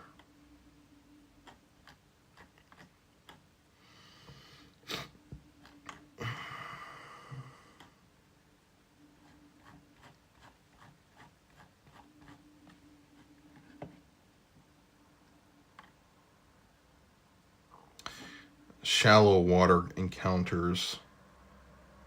These are all like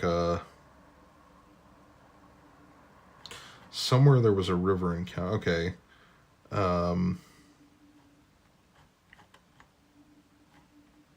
It might not be in. let's see. We've got subarctic. Well, there is a table for marsh, so I mean that could fit. Like, I mean, it's the same kind of idea.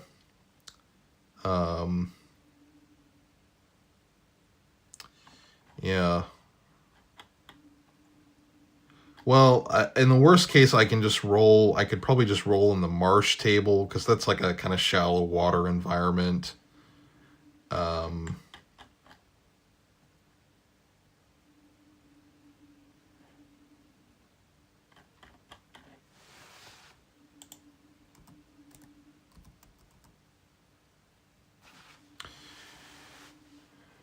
Oh, wait, here it is.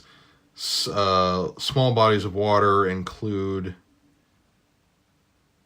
rivers other than major ones which carry large shipping. Well, this is definitely like a big river. This is like I don't know, like the Danube or Mississippi of this world. Probably more like the Mississippi in terms of size. So, fresh water. Encounter occurs 1 in 20. Check morning, evening, midnight.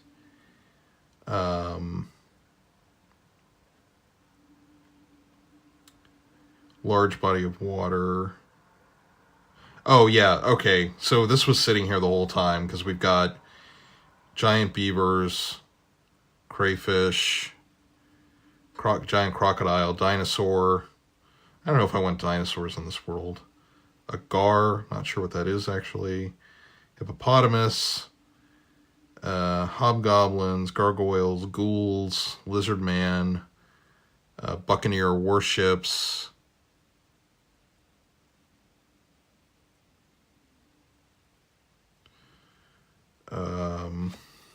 Pirate, a naga, a nixie. Oh, only in cool waters. Okay, otter, a giant pike, giant snapping turtle, and water weird. I don't know what that means. Okay, so this is sitting here the whole time. Well, all right. Why don't we go ahead and roll for midnight, since the rules that this encounter table says to roll for midnight. Oh, I did start drawing a map for the frontier town, Blackmatic. A weird is like an element. Oh, that makes sense, Lemicus. A water elemental. Okay, thanks, guys. Yeah, so this is the frontier town that the characters left from. I drew up like a little map here. It's like kind of like on a raised, kind of almost like a plateau, slight heights, I guess you could call it, something like that. You got like little residential areas outside, kind of small villages maybe, or handful of houses, and you got the main district. Yeah.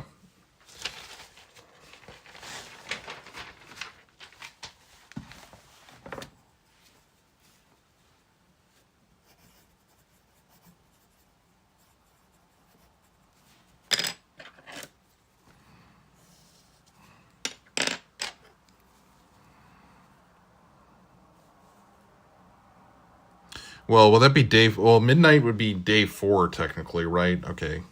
I should probably write that. So, day 4.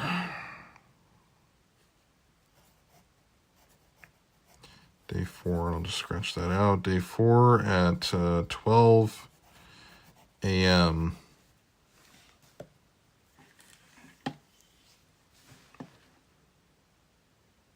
Yeah, because I was thinking, like, it wouldn't be like a fully developed city yet. It's kind of it's kind of like, it's growing. Yeah, it's based off of like the real, like the Oxus River.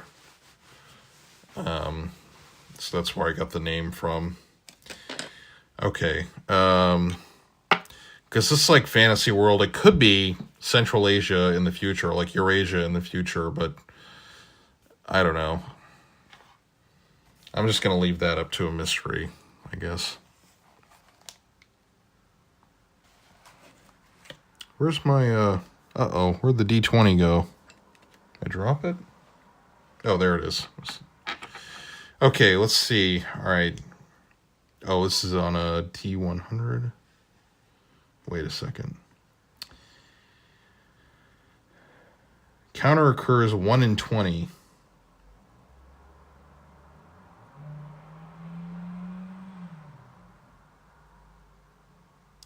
Wait, so do I have to get one? All right, I'm just going to roll on the table. That's more interesting anyway. 93. A 5% chance. Oh, okay. Okay, that gives us the Nixie, but we're not really in cold water, so 45. Man, Buccaneer. Okay, so... All right, I think I'll just leave it for in terms of gameplay. So I'm going to say that a Buccaneer boat approaches.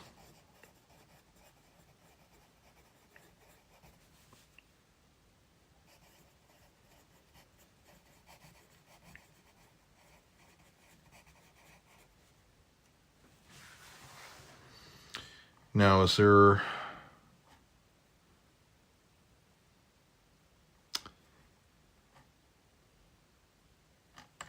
Is there...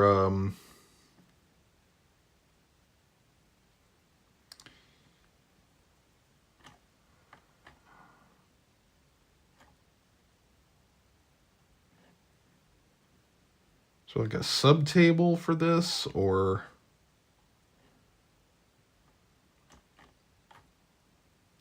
Like how many? I guess I could just come up with it. All right, I'm gonna set this up. At least so. Okay, so there's a boat that approaches, and I'm just gonna go ahead and roll. How many men are on it? I'm just gonna do it. Well, okay, it's like late at night, right? So I probably don't want to risk a lot. So I'm just gonna roll a d6. How many men are on it? 5 men.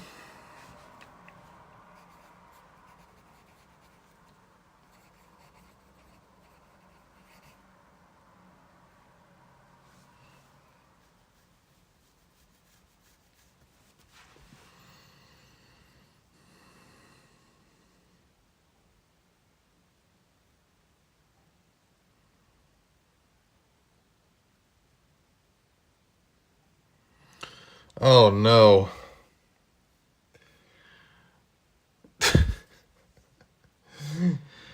It's going to turn into Castles and Crusades dating simulator. We're not going to... Oh, no.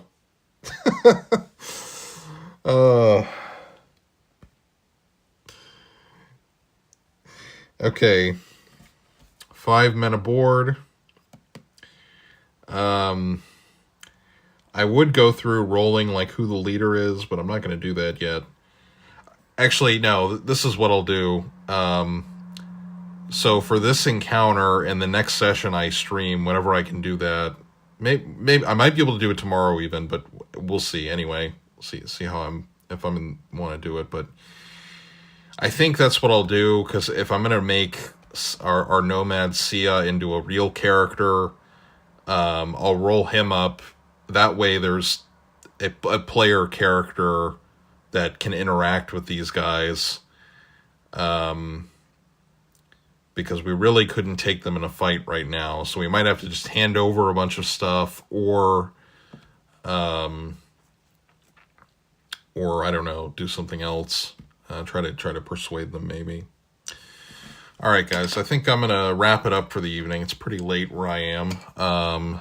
So thanks for watching. It was nice to have you all in the chat and hanging out. I think this was a fun session. I think we did had some interesting encounters.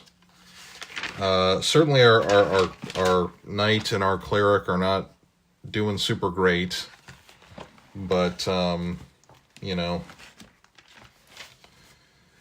Oh, that's a good point, Mike. Yeah, that's a good point, Mike. Yeah. Okay. All right. Good night, everybody. Thanks for hanging out, and I'll talk to you all next time. See you.